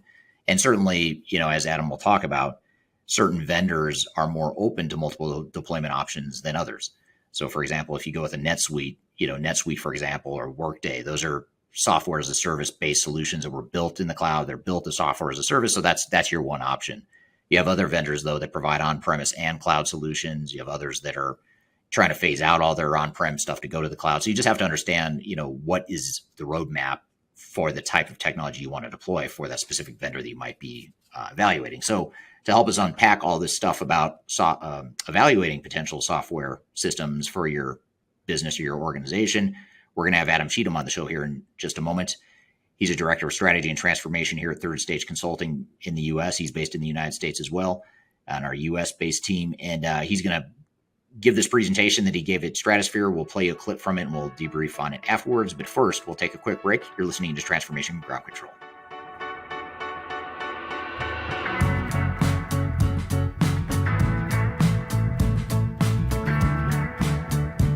If you are aiming for transformation success, turn to Third Stage Consulting Group. Third Stage's independent and technology agnostic consulting team helps clients define their digital strategies, define their roadmaps, and manage their transformations. With offices in the US, Europe, and Australia, our team helps the world's most forward-thinking organizations through their transformation pitfalls and risks. If you are embarking on a digital transformation or business change initiative, contact Third Stage Consulting to see how we can help you reach the third stage of transformation success. Learn more about us and download independent reports, videos, and other best practices at thirdstageconsulting.com.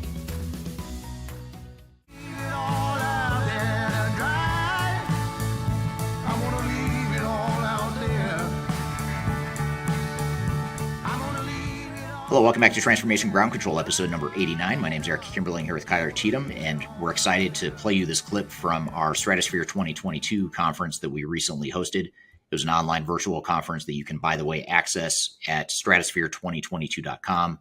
We had several different tracks and workshops and speakers in that session, but among those, there's one in particular we want to play for you here today, partly because it's very relevant to the audience, but also it's a good presentation. And it's from Adam Cheatham here at Third Stage Consulting, giving a presentation on software selection best practices. So let's roll the presentation with Adam. Give me just a second. I'll get my screen up and running here, and we'll start talking. Can you see this? Yes, we can see it.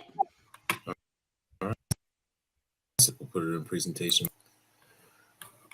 So my name is Adam Cheatham. I'm Director of Strategy and Transformation at Third Stage Consulting Group. We're here to talk today about software selection and evaluation, right? So overall goal of this session is to talk a little bit about some of the things that can help you select software successfully and ways of thinking and approaching your software selection and evaluation. This type of methodology, of course, ERP also applies to all kinds of other different types of enterprise software systems. So, things CRM, HCM, MES, all those different types of software packages. If you're looking to evaluate and select one, you can use this type. When we think about overall software in general, the way that I really like to approach this is first in thinking about from a digital strategy alignment perspective. It's really important that when we think about this, we're thinking holistically, and having a digital strategy to point you in the direction that you want to go is a really key component of the software selection cycle, if you will. One of the things that people tend to skip to is, of course, because we're talking about selecting software, is that these two bars in the center here, enterprise applications and solution architecture.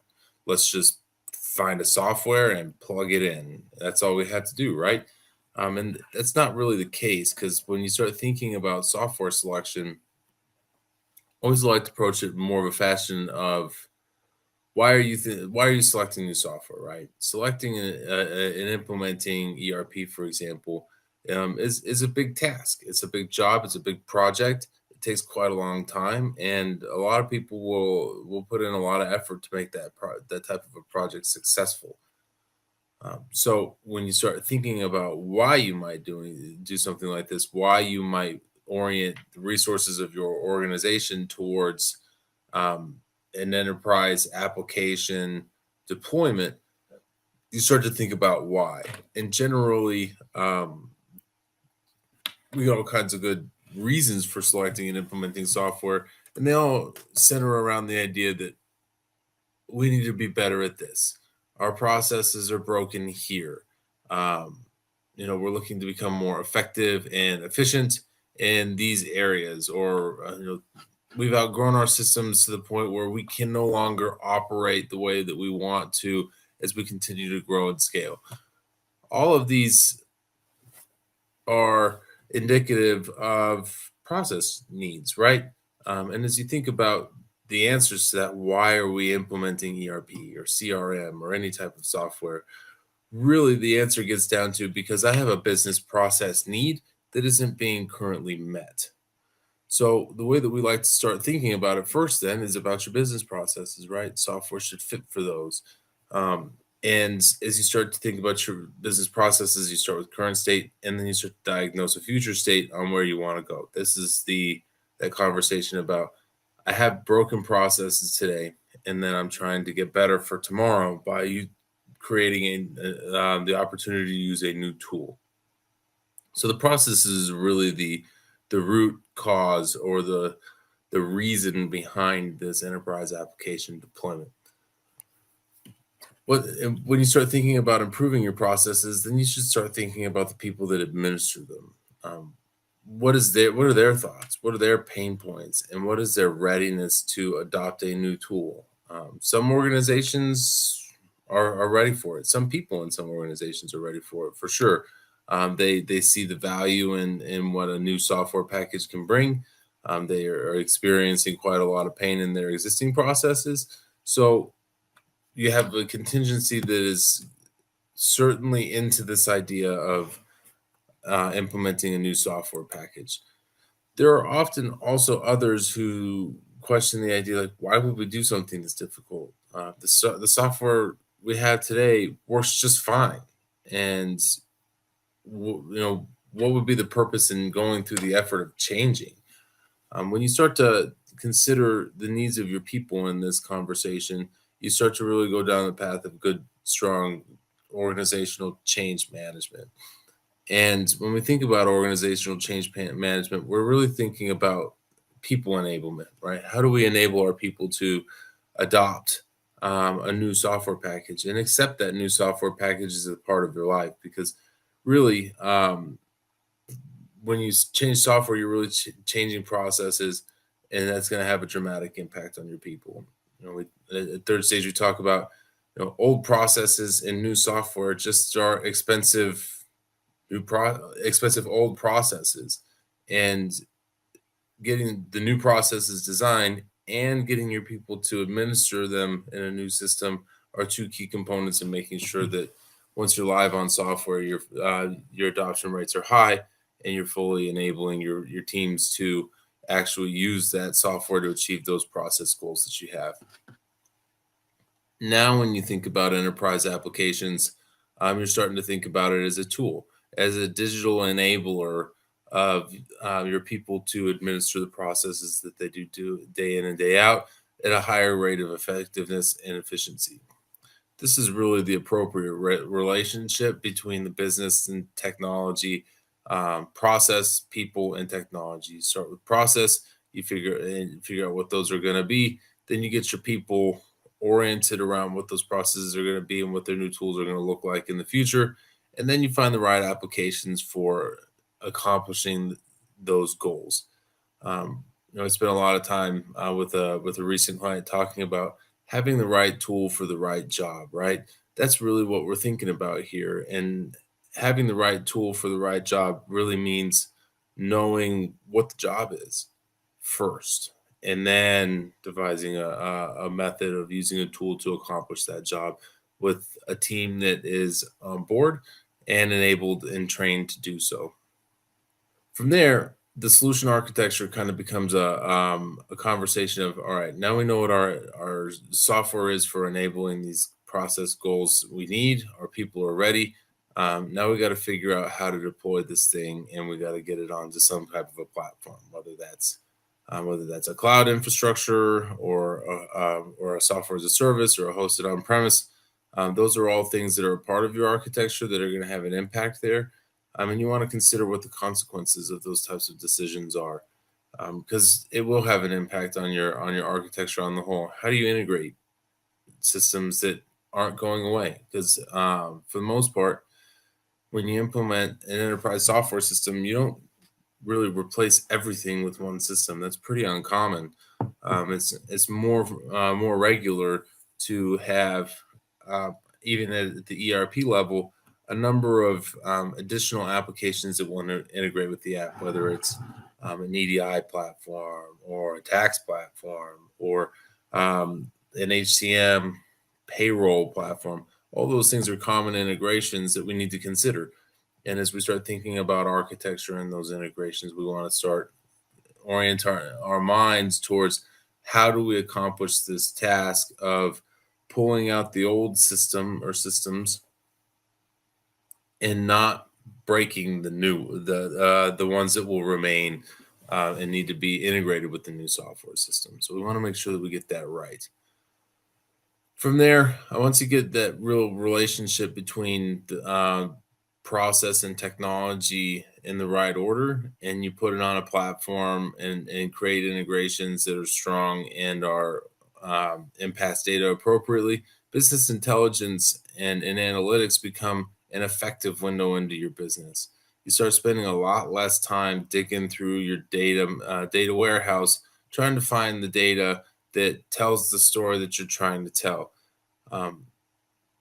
You hear the saying, you can use statistics to say anything.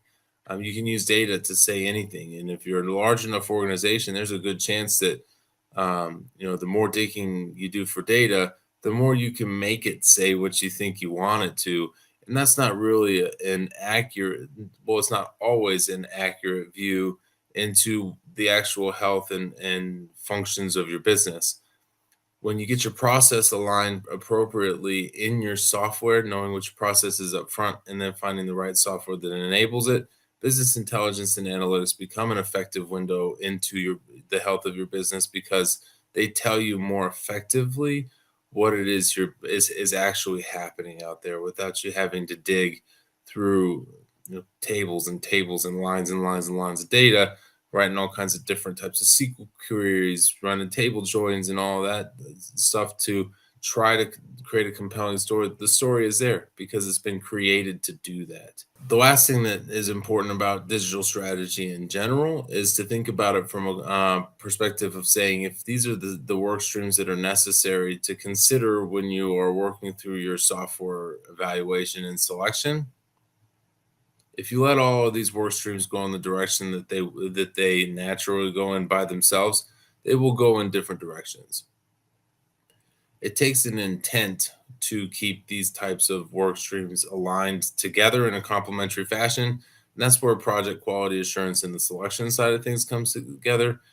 I like to think of it more as project governance. How do I make sure that we are continuing to emphasize the right relationship between our processes and our technology, where our processes become the front end of the selection and the technology becomes the enabler of those processes?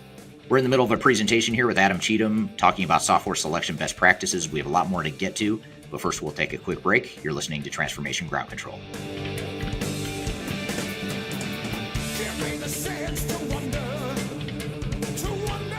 If you are aiming for transformation success, turn to Third Stage Consulting Group. Third Stage's independent and technology-agnostic consulting team helps clients define their digital strategies, define their roadmaps, and manage their transformations. With offices in the US, Europe, and Australia, our team helps the world's most forward-thinking organizations through their transformation pitfalls and risks. If you are embarking on a digital transformation or business change initiative, contact Third Stage Consulting to see how we can help you reach the third stage of transformation success. Learn more about us and download independent reports, videos, and other best practices at thirdstage-consulting.com.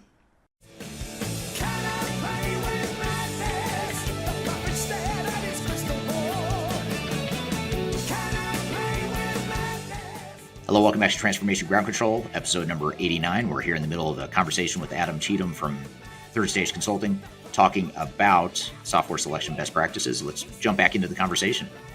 Another key part of how I like to think about software selection is as a part of implementation readiness, right? Software selection projects are the type that are designed to create more work, right? I'm going to select a software system so then I can go and implement it, which is a much larger job for the organization. So as we think about implementing software and this real strong, this very large project, really, that will have a strong impact on the organization on the whole, we start to think about implementation readiness. And at Third Stage, our overall selection methodology is a step-by-step program that is focused on, of course, selecting software effectively. But I like to think of it as also a part of implementation readiness.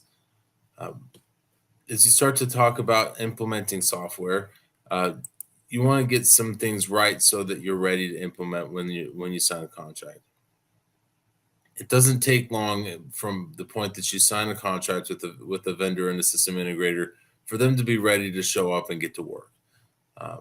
When they show up and get to work, as I'm sure many of you are aware, they're ready to go and they start going. And if you're not ready for them, you spend a lot of time playing catch up and playing from behind.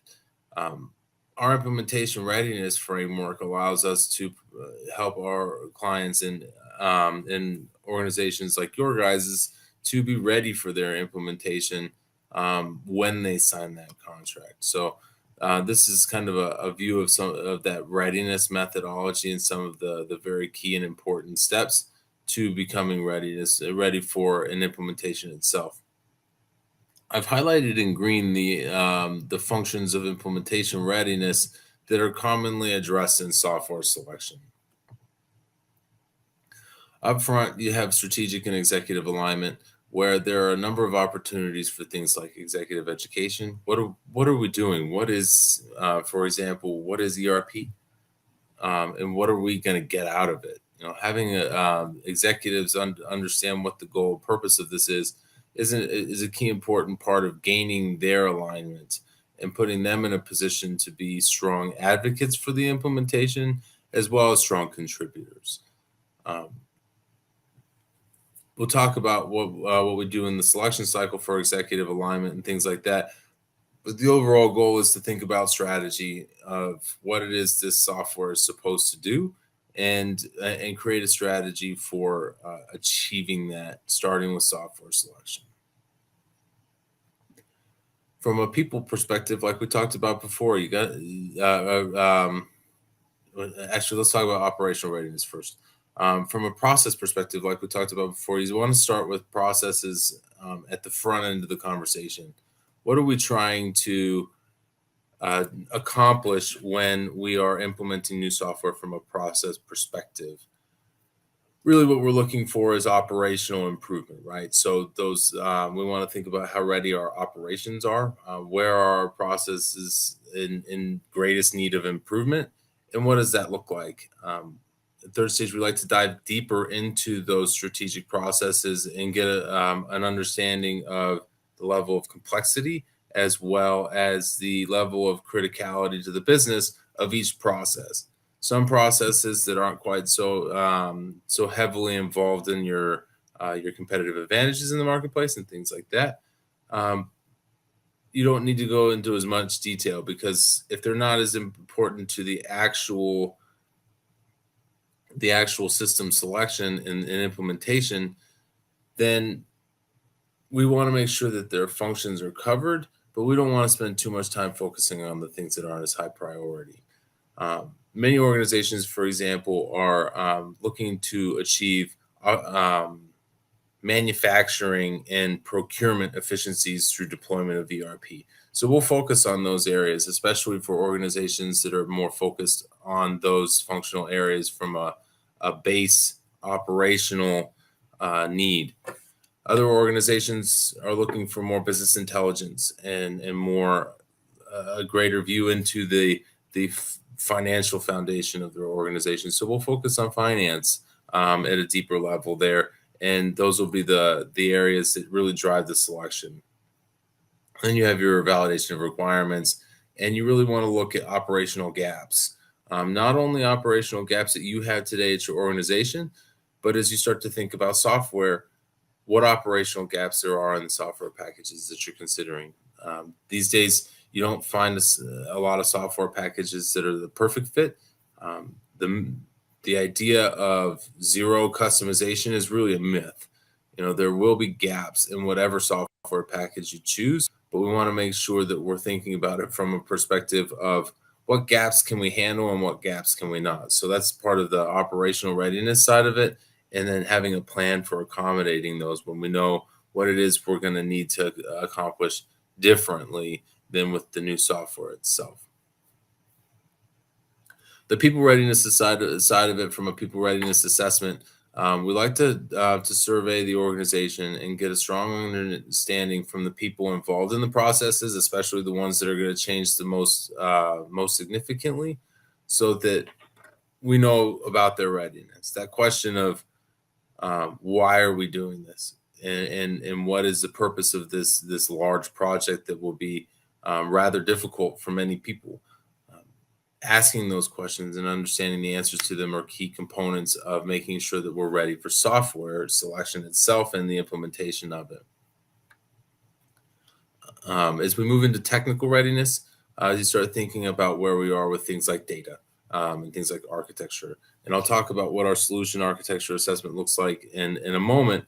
But the idea here is I always like to tell my clients, You don't want data to become your critical path in your implementation. That's a recipe for a disaster. Because what ends up happening if you do allow for that to happen is all the software gets built, that's all ready to go, and the system integrator says, we're ready to go live. And you say, well, no, we're not, because I've got 3 months more worth of data work before we can go live. So I got to continue to keep my data, get my data cleaned up, and then your system integrator waits and your software system waits. If you wait long enough, security patches deploy to your new software, updates deploy to your new software, and these are all things that need to be reconfigured in the software system. So your implementation kind of continues on, and the work continues on, and the endpoints continue to change and move. So you still have to maintain an ERP effectively in a test environment and keep it up to date in a test environment while you're trying to get your data in line. And that's not really what we want to have happen. So when we start thinking about data up front, we start asking those questions. What does our data look like? How clean is it? How ready is it to migrate into a new system? And how much data do we want in that new system? Yeah, and Adam, speaking of kind of that vendor alignment or that integration when it comes to those relationships, I know you touched on that a little, but we have a question on LinkedIn, which I think is a really good one. So it's more of a comment, but I'm going to kind of turn it into a question. When it comes to the RFI or RFP procurement process in the context of the selection approach, do you need to do specific homework without suffering from analysis paralysis? That's a great question. And I'll get into more detail about some more specific answers to that. But the answer really is there's a balance, right? You'll write requirements for your software selection, and those will go into your RFP. We're not talking field by field level requirements. We're talking requirements at the functional level. And you want to make sure that you're covering your critical functions, but at the same time, you don't want to spend too much time thinking about all the teeny tiny little things that you do once a year, right? Mm-hmm. So if you're focused on the things that you're doing once a year that take 5 minutes, that's where you start to get into the analysis paralysis type of area. But you do want to make sure that you have coverage of, again, those critical and complex areas that are the most unique to your organization. So in the RFP itself, you'll want to represent that and make sure that your system integrator that you're considering is aligned with what it is you're trying to accomplish and understands your needs and your requirements at an appropriate level. When we start thinking about software development, the purpose of requirements is to create the opportunity to devise a specific solution. It's really supposed to drive the creation of a software solution. At the selection level, it's different. We're actually saying, I have a need, and we're looking for somebody to provide us with a solution that exists. So here's my need, show me what you have, so that we can test drive it, we can check it out, we can demo it, and see whether or not that's an appropriate fit for our day-to-day life. The actual solutions themselves will vary from vendor to vendor, and that's really what we're looking for. We're going shopping for software. So that's a really good question. I'll get into a little bit more specificity on it here, actually on the next slide itself. So the last thing I want to mention about implementation readiness as it pertains to software selection is a really great opportunity to start thinking about your project's governance for your implementation. During the software selection process, you'll have a number of folks that will be pulled into that. I like to have a core team of folks with each of my clients to represent a cross-functional look at what it is the business needs. And that way, when we're talking about improvements, we have folks upstream and downstream of each other who can collaboratively consider what it is the benefits of improvements would be. And then ERP and enterprise-wide software is really oriented towards creating a massive shift in your organization. And when you start to change things that dramatically, you start to create risk. And we want to talk about risk early and often so that we can start thinking about how it is we manage it. To continue on to answer some of those additional questions that around requirements and those types of things, we'll start thinking a little bit about the actual software selection and evaluation process. On the whole, you have really 3 chunks of work that go into the software selection itself. You have, first and foremost, the current state side of things. And as you're kicking off your project and get all of your project management chops in place, your current state is to talk about what it is we're doing today and how it is we're doing that so that we can target the areas for improvement that we want to. A key component of that, of course, is the executive strategy side of things.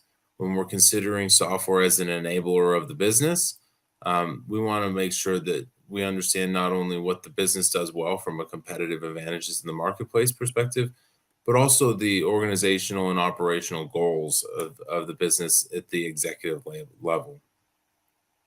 If we're going to think about software as enabling where it is you want to go in the future, we want to start thinking about what that future looks like. What are those goals that we're trying to achieve that we can't today because we don't have the right software package, or that we need to be able to continue to achieve, so that when we remove the old software package and put in a new one, we're not losing functionality and we're not losing our ability to operate as a business as who we are. That second row of boxes there is all about devising a future state. What am I going to look like in software in the future? And this is where you start thinking about those future state requirements that support that RFI, RFP process. We want to think, to a certain extent, we want to think blue sky with this, right? What could be? What are all the great things that we can get out of software? Especially when we're thinking about ERP, there are some goals that you'll have, yes, but we're not thinking about just solving our problems for tomorrow. We're thinking about solving problems and anticipating problems and farther ahead into the future. So when we think future state, we want to start talking about how we want to look. What are our potential improvements, and what are the areas that we want to be able to do better? And just as much, what are the things that we'll still have to be able to do in the future that we do today? Part of your future state is inevitably bound up in your current state in one way or another. Most organizations, and at least none that I know of, have really used ERP implementations or any type of enterprise software as an opportunity to overhaul their value proposition to the customer.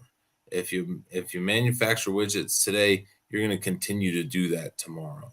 If you're a professional services company today, you're going to continue to be that tomorrow. So we want to think about making sure that we take our current state, we don't lose functionality, but we do gain some of those great opportunities for improvement in software itself. Solution architecture becomes that component of what goes away and what stays, and how do we make sure that our data is ready, right? I like to do a systems inventory of what systems are out there and what do they do. So when we start thinking about functions that are going to be pulled into the new system, we know where those functions are accomplished in the actual existing systems today, and what systems can go away and what systems can't, so that we can plan for the integrations that we're going to have to build in the future. A lot of times those integrations can come with additional conversations around integration platforms as a service, for example. NetSuite often integrates with Shopify through Celigo. So when we talk to a lot of clients who are heavy in Shopify and are going to end up selecting NetSuite, Celigo becomes a part of the conversation, or other connectors that are like Celigos that are integration platforms as a service. If you leave that thought out, you'll find out that you need that integration platform at one point or another, and you want to have it scoped into your selection so that you know that that's going to be a component of your cost and implementation. So when we're thinking about those software evaluations and that short list that we're going to come to for a couple of vendors to send our RFPs out and run demos with, we are thinking about the package holistically and what it is we're going to need to keep and what it is going to need to go away. That last row of boxes is all about the software itself. Now that we've talked about who we are today and who we want to be in the future and what that might look like, let's go. It's time to go shopping. Notice that the business process side of this is right up front, like we talked about in the slide before this. And now we're starting to talk about how we find the software that fits that best. It is really important to find the appropriate software for your business processes, and you can end up spending a lot of money. I've talked to a lot of organizations who come fresh off of an ERP implementation, and 5 years later, they want something different.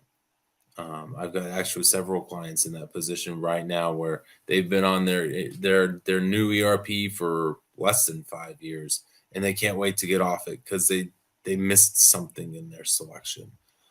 So when we start thinking about that relationship between processes and software, we want to make sure that we're looking far enough into the future into what it is you're going to need, but also closely enough at today to know what it is we can't break. But we'll go through an RFP and a demonstration process to, with the RFP, ask questions like, of course, is this a request for proposal, right? How much does it cost? What are our licensing fees? What are our system integration services costs? Those types of things. And what other costs come along with this? Program management, travel, customizations, integration platforms, all of those things we want to understand in an RFP. And one of the common questions that I get from some of our clients is, right, but so it's just an RFP for an ERP, right? What if the ERP itself doesn't meet some of our core requirements? Like, well, I expect the system integrators to come to the table with a full solution. If their ERP system or whatever enterprise system we're considering doesn't meet all of our requirements, I do expect them to have an answer for how it is they will solve for that. So it's not uncommon, for example, for an ERP system to say, we can meet most of your requirements. There are a couple of key areas where you're going to need a third party. We work really well with these guys. And so we'd like to bring them to the table and use them to solve for your requirements. Field service organizations, for example, this is very, very common. Not very many ERP systems out there handle field services very well. They just do operations. So there's a bolt-on for things like dispatch, and the management of truck rolls and things like that. The RFP is also intended to start thinking about that fit for requirements. How does your software and proposed solution fit this requirement? Is it out of the box? Is it configurable? Must it be customized? These are all the more customization answers you get, the more difficult of a solution you have on your hands. But at the end of the day, we want to be able to consider this within context. Overall, what we're looking for is an answer to the question, can you do it? Yes or no. That's the purpose of the requirements within the RFP. And what that looks like becomes and the effectiveness of that, the daily fit, daily life type of use, comes from the demonstrations itself. So the demos give us that view of how well do you do it. And this is where, when you get that level of requirements right, in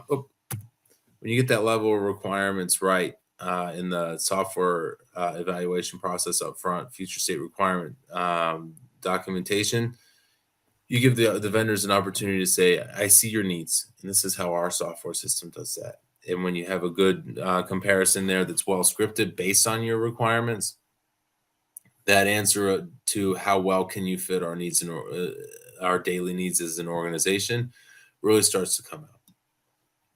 So this creates a lot of different variables for how it is we compare software systems, and the selection kind of comes out of that itself, and comparing how well do you do it? Can you do it? Yes or no? How much does it cost? How long is it going to take? And all of those things. Those are areas that we use to create a recommendation for software selection. Before we move on, Adam, I want to get to this great question from Mark on LinkedIn.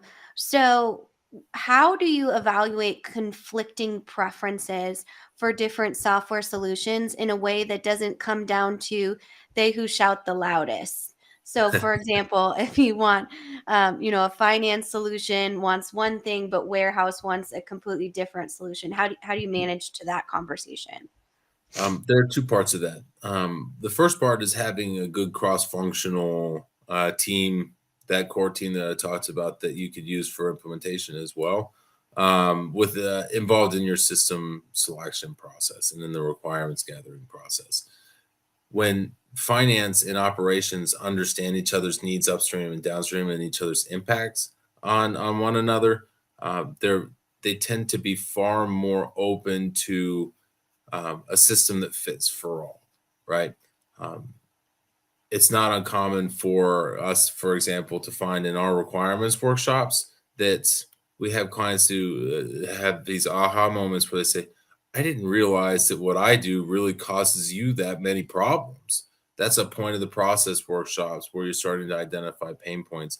And those types of moments are really important ones where somebody says, I mean, you're really only saving me 10 minutes a day. And they go, right, but that takes me 3 hours to do that. So, well, then forget it. Don't worry about that. We'll find another way of doing it in the new system. You have a collaborative conversation. The second part of making sure that you get that conversation right, to eliminate the just solving the needs of the people who shout the loudest, is having that strategic alignment up front. What are our priorities here? And at the executive level, what are we trying to accomplish? Then when you sit down and say, finance and operations disagree on software package. And somebody has said, right, well, our purpose here is to really create operational efficiencies on the shop floor so that we can really dig into making sure that our production planning and our demand planning are well synced.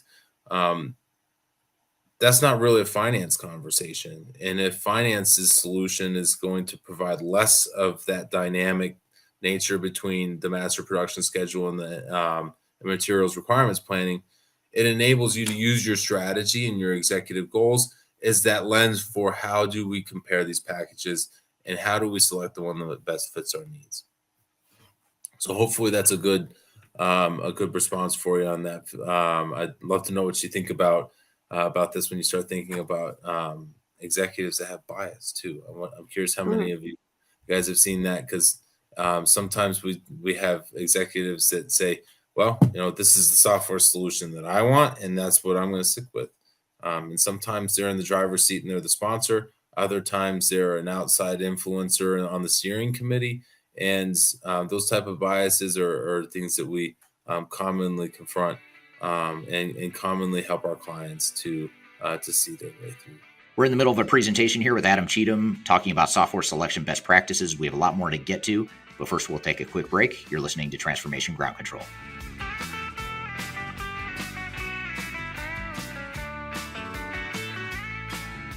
If you are involved in any sort of digital transformation or business change initiative, you will want to download the 2021 Digital Transformation Report. With its comprehensive overview of business and technology trends and best practices, this report is a must-have guide for any transformation project or executive team. Download this free report by visiting Third Stage Consulting at thirdstage-consulting.com. You can also visit our website to learn more about us or download independent reports, videos, and other best practices. Again, visit thirdstage-consulting.com today to learn how to take your transformation to the third stage of success.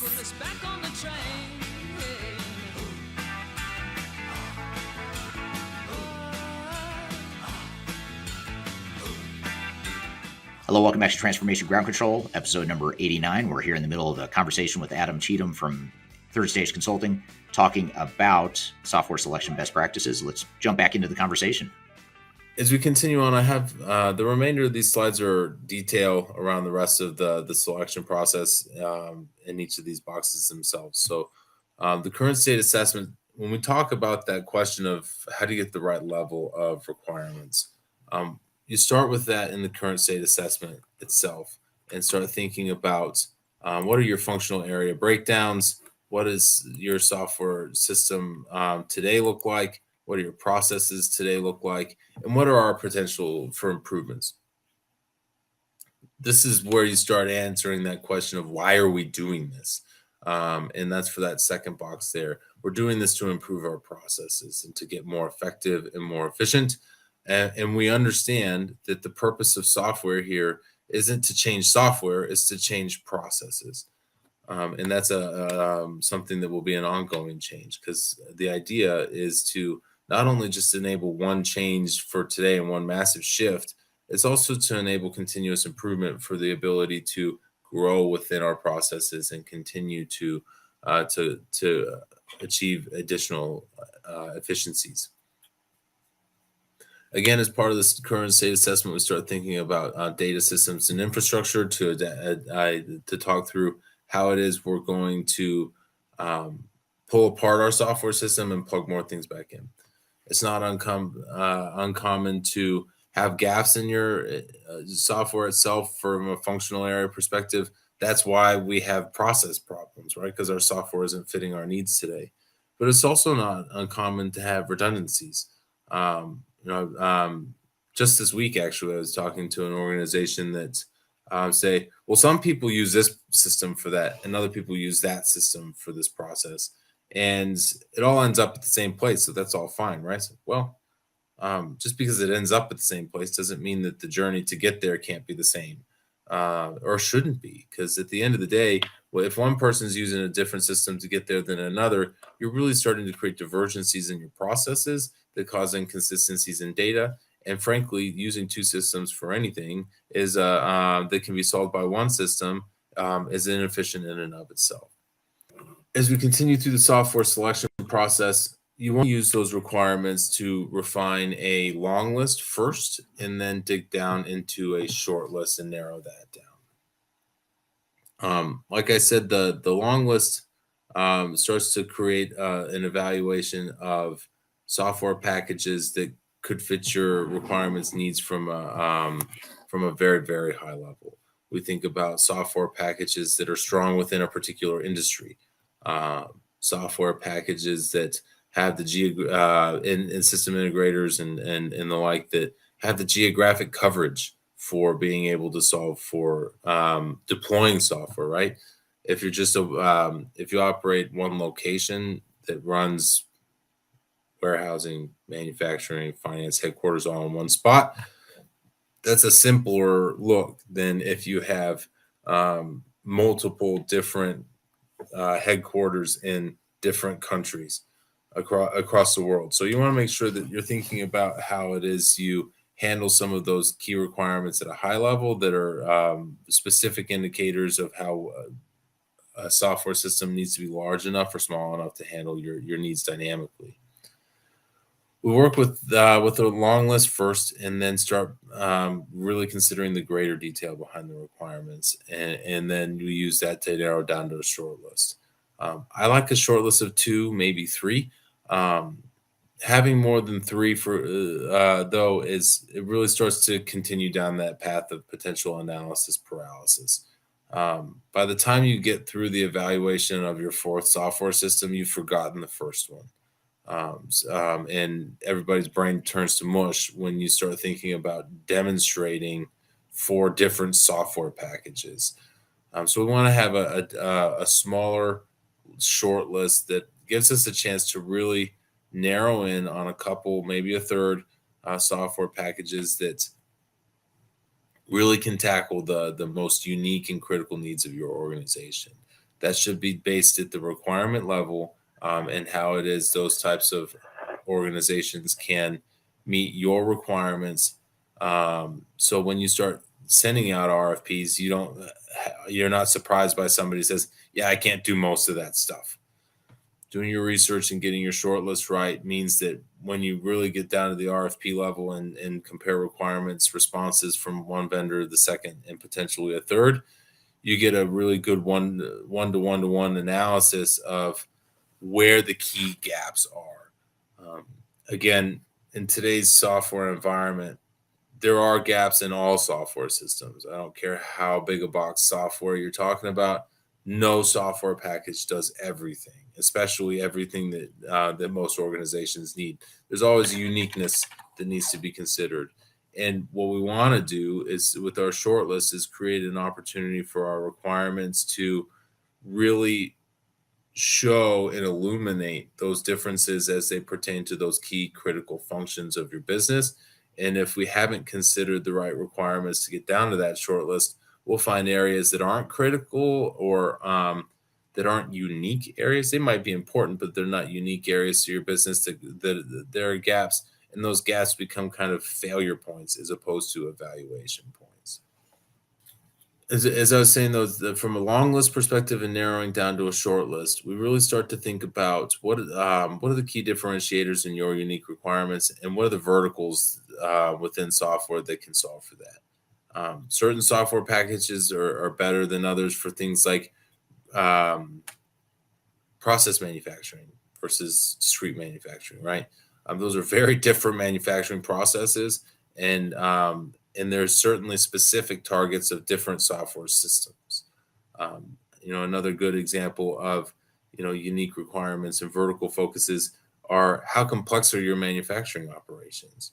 Are you out there manufacturing airplanes and airplane engines with a high degree of scientific perfection, or are you an injection molding company that's certainly has different unique requirements, but the complexity of the bills of materials is very different between those two? And thinking about it from a perspective of what verticals are solved from an industry perspective, and how it is a certain software packages fit those ones or others, is really a key component of how it is you take a long list and start narrowing down to a short list. That would go ahead. I was just going to say, we have a question that I think fits right into what you're talking about here. So, what is the indicators that you're looking at a full-on ERP suite solution versus a best-of-breed solution, and where does that fit, or where do you find that out in the software evaluation process? That's actually a really good question, and the answer really is I can actually answer that. I keep hitting my mouse. Sorry about that. I can really answer that question for you right now. To a certain extent, you're going to end up in a best of breed scenario. It is exceedingly uncommon to replace every single software that you have today with one. So you got to think about integrations to a certain extent. Now, that doesn't mean that everybody ends up with a different ERP, CRM, HCM, MES, and advanced warehousing packages all bolted together from different organizations. When you think about best of breed, you want to think about what your requirements are, and how and what your areas of greatest need are, and where you're the most sophisticated. The way I like to consider it is, first, let's look at what we can get out of ERP, and then let's look at our areas that are most our functional areas that are the most sophisticated and complex, and let's find out whether or not those are going to drive the need for more advanced software or more specifically catered software. Are you in an industry that requires a specific type of solution? A lot of distribution organizations, for example, that are focused on drop shipping and things like that, can be rather sophisticated with things like voice picking and all kinds of pick towers and different types of ways of managing their warehouse. And in those scenarios, we may find, and we often do, that while the core ERP itself serves most of the needs, there's an advanced need in that warehousing area that leads us to say, you have more to consider here. You might think about an advanced warehousing solution as well. Part of that comes out when you write all of your requirements and start looking at what functional areas have the strongest fit for which software, and in what areas are significant gaps. So that's one way of approaching it. Other ways of approaching it are kind of based on what type of a business are you? What types of verticals are you involved in? And what types of complexities are within your business? If you have, for example, a series of very different business units, for example, let's say, what's a good example? I have a client who has two different types of products. One of them is they do manufacturing, and they do manufacturing for a specific type of equipment. They also have a services line for installing that equipment and setting it up and all those types of things. The needs of those two types of business lines are very different. So you may consider that one of those is going to get an ERP that handles the manufacturing, and then we're going to tackle the professional services side of it with a bolt-on, with a best of breed application. So that's another example of what that looks like. So the diversity of your business lines and product lines is a part of that. The complexity of your organization, specifically as it pertains to individual functional areas, will drive some of that. But at the same time, some of your general operations will dictate at least a little bit of best of breed solution on the whole. Most ERP packages won't do EDI by themselves, for example. You end up with a bolt-on for that. Most ERP packages won't do sales tax either. You end up with a bolt-on for that. Payroll, another good thing that always ends up outside of core ERP. These are all bolt-ons, common bolt-ons, but that does create a best of breed environment that the extent of how complex your best of breed environment is and what needs are met by it, driven through the requirements. But I think a key part of that is really that when we put out RFPs and RFIs, we send all of the requirements. We don't say, well, I think we're probably going to end up with a best of breed solution because, for warehousing or for an MES bolt-on. So we're going to leave those requirements out of this. Let's not make that assumption, because when you think about those requirements, we want to start thinking about how it is we look at the consolidated solution. The vendor may tell you that they can meet all of those requirements out of the box within their ERP, and you might be pleasantly surprised by that. On the flip side, they may also come to the table and say, yeah, you know what? Those are pretty special and unique requirements. And we do have a great partner that we have a strong integration with. They might not be the software that you would select independently if you selected one software system based on about your best of breed needs for a certain functional area, but that the strength of an integration can really go a long way for saying, our ERP integrates really well with this advanced warehousing system. Others are maybe more challenging. So when we think about how it is that integration comes together, we want to consider that. I know I'm running out of time here, so I'm gonna keep going, but feel free to continue asking questions.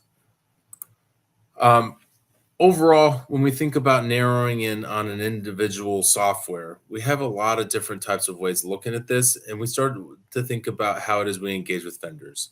A couple of things that are key to this is, first and foremost, you want to have really strong demonstration scripts. That's the most important part of the demo process, is having demonstration scripts that represent your day-to-day needs clearly in a scenario-based fashion. Then that way you're asking the vendors to show me how you solve for my day-to-day needs. And yeah, sure, we'd love to see your bells and whistles and all the wonderful things that you love to sell, but I still need to know where you work and where you don't, so that I can use those both as key components of the evaluation itself. We do like on-site demonstrations because there's a lot that's to be gained from seeing it, but remote demonstrations can be effective as well. As you engage with your vendor through demonstrations and RFPs, you want to start to consider that scripting as a key component of it, and making sure that that's tightly oriented towards your project needs. The purpose of a software selection at the end of the day is to create a variety of variables that tell us which software systems are best fits for your organization or another. Proposal analysis, demonstrations analysis, and things like that. Really a key component of it. With the proposal analysis, asking the can you do it, yes or no? Then demonstration analysis, how well do you do it?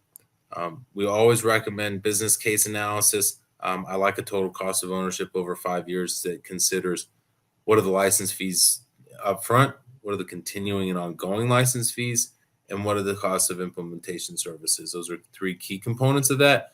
But you may also consider what are the costs of integrations, what are the costs of anything else that is going to be necessary to support this, what are your project management needs from a PMO perspective. And then just as much, it's also important to think about what are the costs that are going away too, because you want to make sure that you measure that.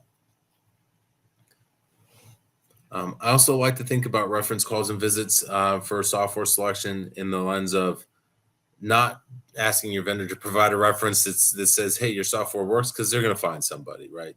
That's every software package works for somebody somewhere. What we're looking for in reference calls and visits is, how did that vendor handle your challenges in implementation?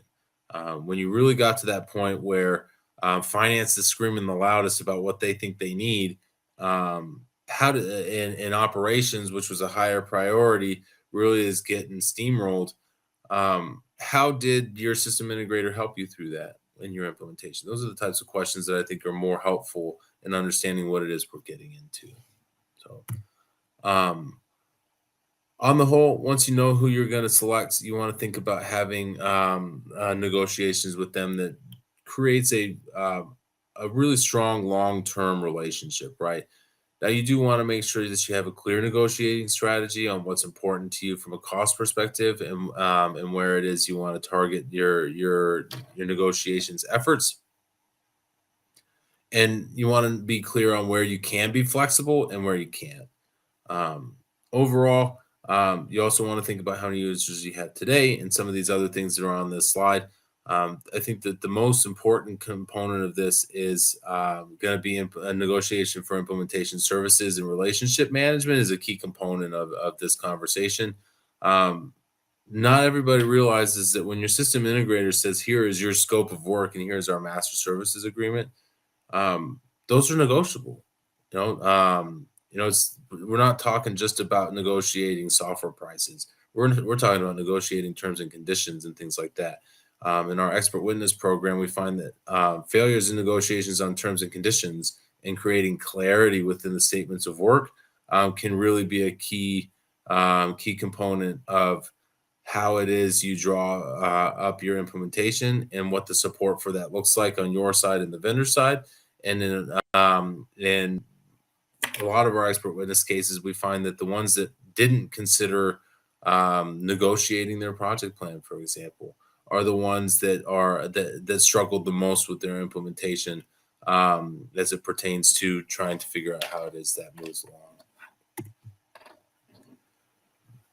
Here are a couple of additional key thoughts on best practice, right? So I'll highlight a couple of these right there in the middle. Nothing can please anybody. Address your needs, but understand that there is going to be a degree of business change, right? That's the purpose here. We're not looking to take our old processes and codify them in an expensive new system. We might as well keep our green screen if that's what we're going to do. The other one is that your processes are going to change. That's the purpose. And let's own that. Let's lean into it and understand that that's what we want to do. So I really do appreciate you guys' time today. We're really excited to have all of you here with us. These conferences that we run are a ton of fun for us. We like putting them together. We like putting them on. We like sharing our knowledge with everybody. We really appreciate your participation here, as well as your questions and your comments. Thanks for joining us today. Hopefully hear from you at some point on how it is we can help you solve some of your selection and implementation challenges. I do see here real quick before I jump, as a nonprofit organization, one of the challenges of our digital transformation journey is not finding best breed applications that fit a good extent of the core needs.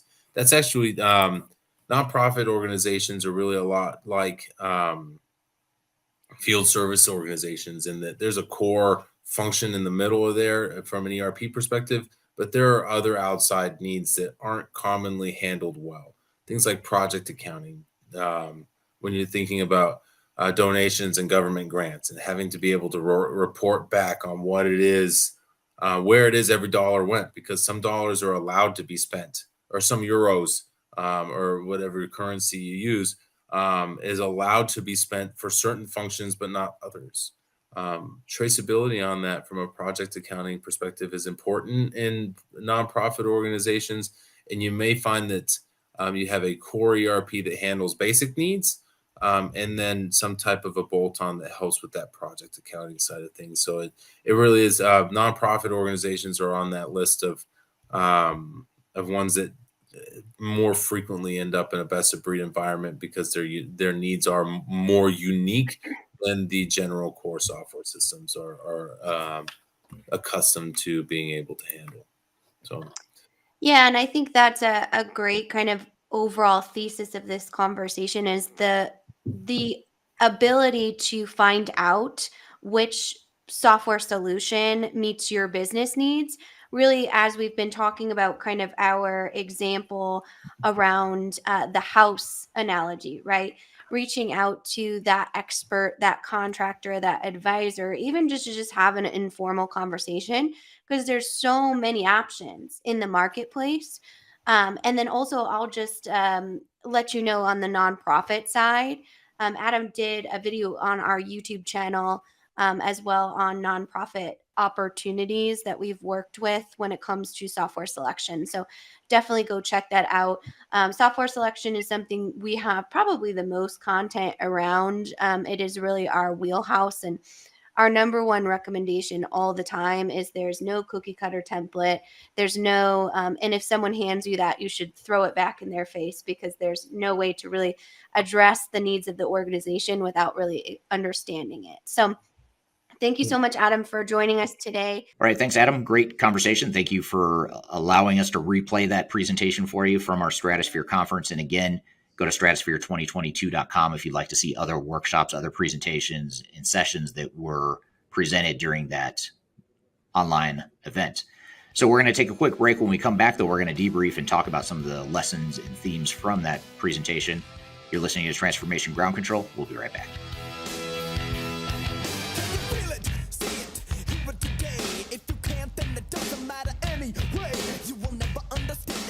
If you are aiming for transformation success, turn to Third Stage Consulting Group. Third Stage's independent and technology agnostic consulting team helps clients define their digital strategies, define their roadmaps, and manage their transformations. With offices in the US, Europe, and Australia, our team helps the world's most forward-thinking organizations through their transformation pitfalls and risks.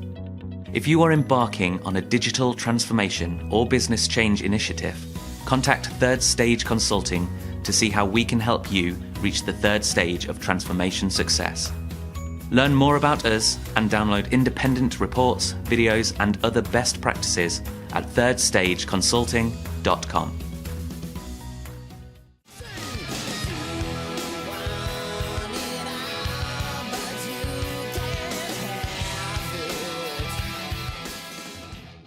Hello, welcome back to Transformation Ground Control, episode number 89. I'm here with Kyler talking about this presentation we just heard from Adam Cheatham, talking about software selection best practices. What were some of your takeaways and lessons from that conversation? Yeah, well, I think sometimes we tend to overlook the basics of software selection and the importance of it, and just understanding that that is really going to be the main mechanism to achieving a successful digital transformation and even a successful growth of your business fundamentally.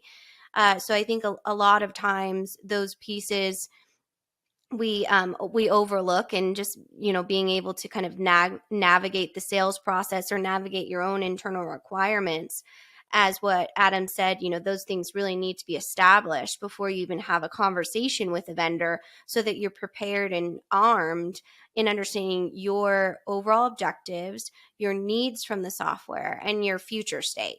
All of those things need to be done, and that's kind of what we come in and help our clients do. And I thought it might be interesting because in case you didn't know, Adam is my husband, same last name. So we share an office, and we actually had an interesting conversation with one of our prospects in software selection. So I thought I might ask you a question that they asked him that I'd never heard before. And I thought it might be something interesting to kind of unpack this conversation. We have separate offices in our home. So I was eavesdropping outside of his because I was very interested in, what he was going to say to this. And this client in particular had some great questions around the use of our approach and our methodology. So we take those requirements that are needed by the business that we help clients discover, and then we put them into our proprietary database.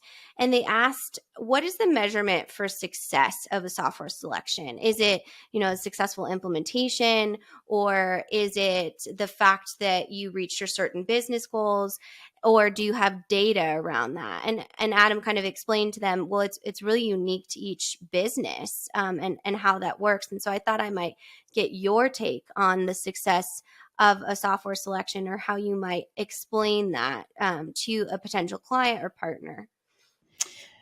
Yeah, the first thing we look at is functional fit to purpose, and Adam's right. Every organization is different. Every organization has different needs. Some organizations have pretty basic, vanilla, commodity types of processes. There's nothing super fancy that they're trying to accomplish necessarily with their back office processes potentially. But there's other organizations that have really complex business models or complex operations. And so in the latter model, in the case where it's a complex business, you're a lot less likely to find the perfect solution. First of all, you're not going to find a perfect solution for any organization, but you're a lot less likely, the more complex you are, the bigger you are, the longer you've been around, the more unique you are in terms of competitive advantage against your competitors. So you really have to look at it case by case. But what I'd say is we do measure it. We measure the fit to purpose of potential solutions, and you're looking for the one that gets you the closest. So once you've objectively quantified which one gets you the closest, I wouldn't say you can declare victory at that point, but I would say you have defined the best solution that has the best odds of supporting your digital transformation. More important, though, however, than the software selection process, and I don't want to be dismissive of the software selection process by any means because it's very important, but even more important is the implementation process. So in other words, if I had a close comparison that shows that these two solutions are neck and neck, and there's really not a material difference quantitatively between these two solutions, but one of them is going to be easier to implement, or one just fits better with our culture or fits better with us operationally, or whatever the case may be, I'm going to take that any day over the other one. So I think that's the way to look at it is, software selection. Yes, you want to get as close as you can, but you don't want to overthink it. Look for the perfect answer, because there is no perfect answer. All you can really expect is to find the best answer and then shift gears and focus on now, how are we going to deploy that in a way that's most successful for us? And what would you recommend, Eric, if you have some conflicting opinions, specifically in your executive team? Say you had an executive leader that had worked with another system, that had really liked that system, had kind of a biases, and there is this analysis paralysis kind of creating a cancer throughout the organization. How do you address that? It's a great question. It happens a lot. You have the executive that's biased for or against a solution because he or she used that solution at a previous company and had a good or bad experience, and so it creates a bias. And every organization, every person is going to have some degree of bias, but the key is how do you mitigate or neutralize the bias, and how do you get aligned? So I think the best thing you can do is really quantify and be objective about the comparisons.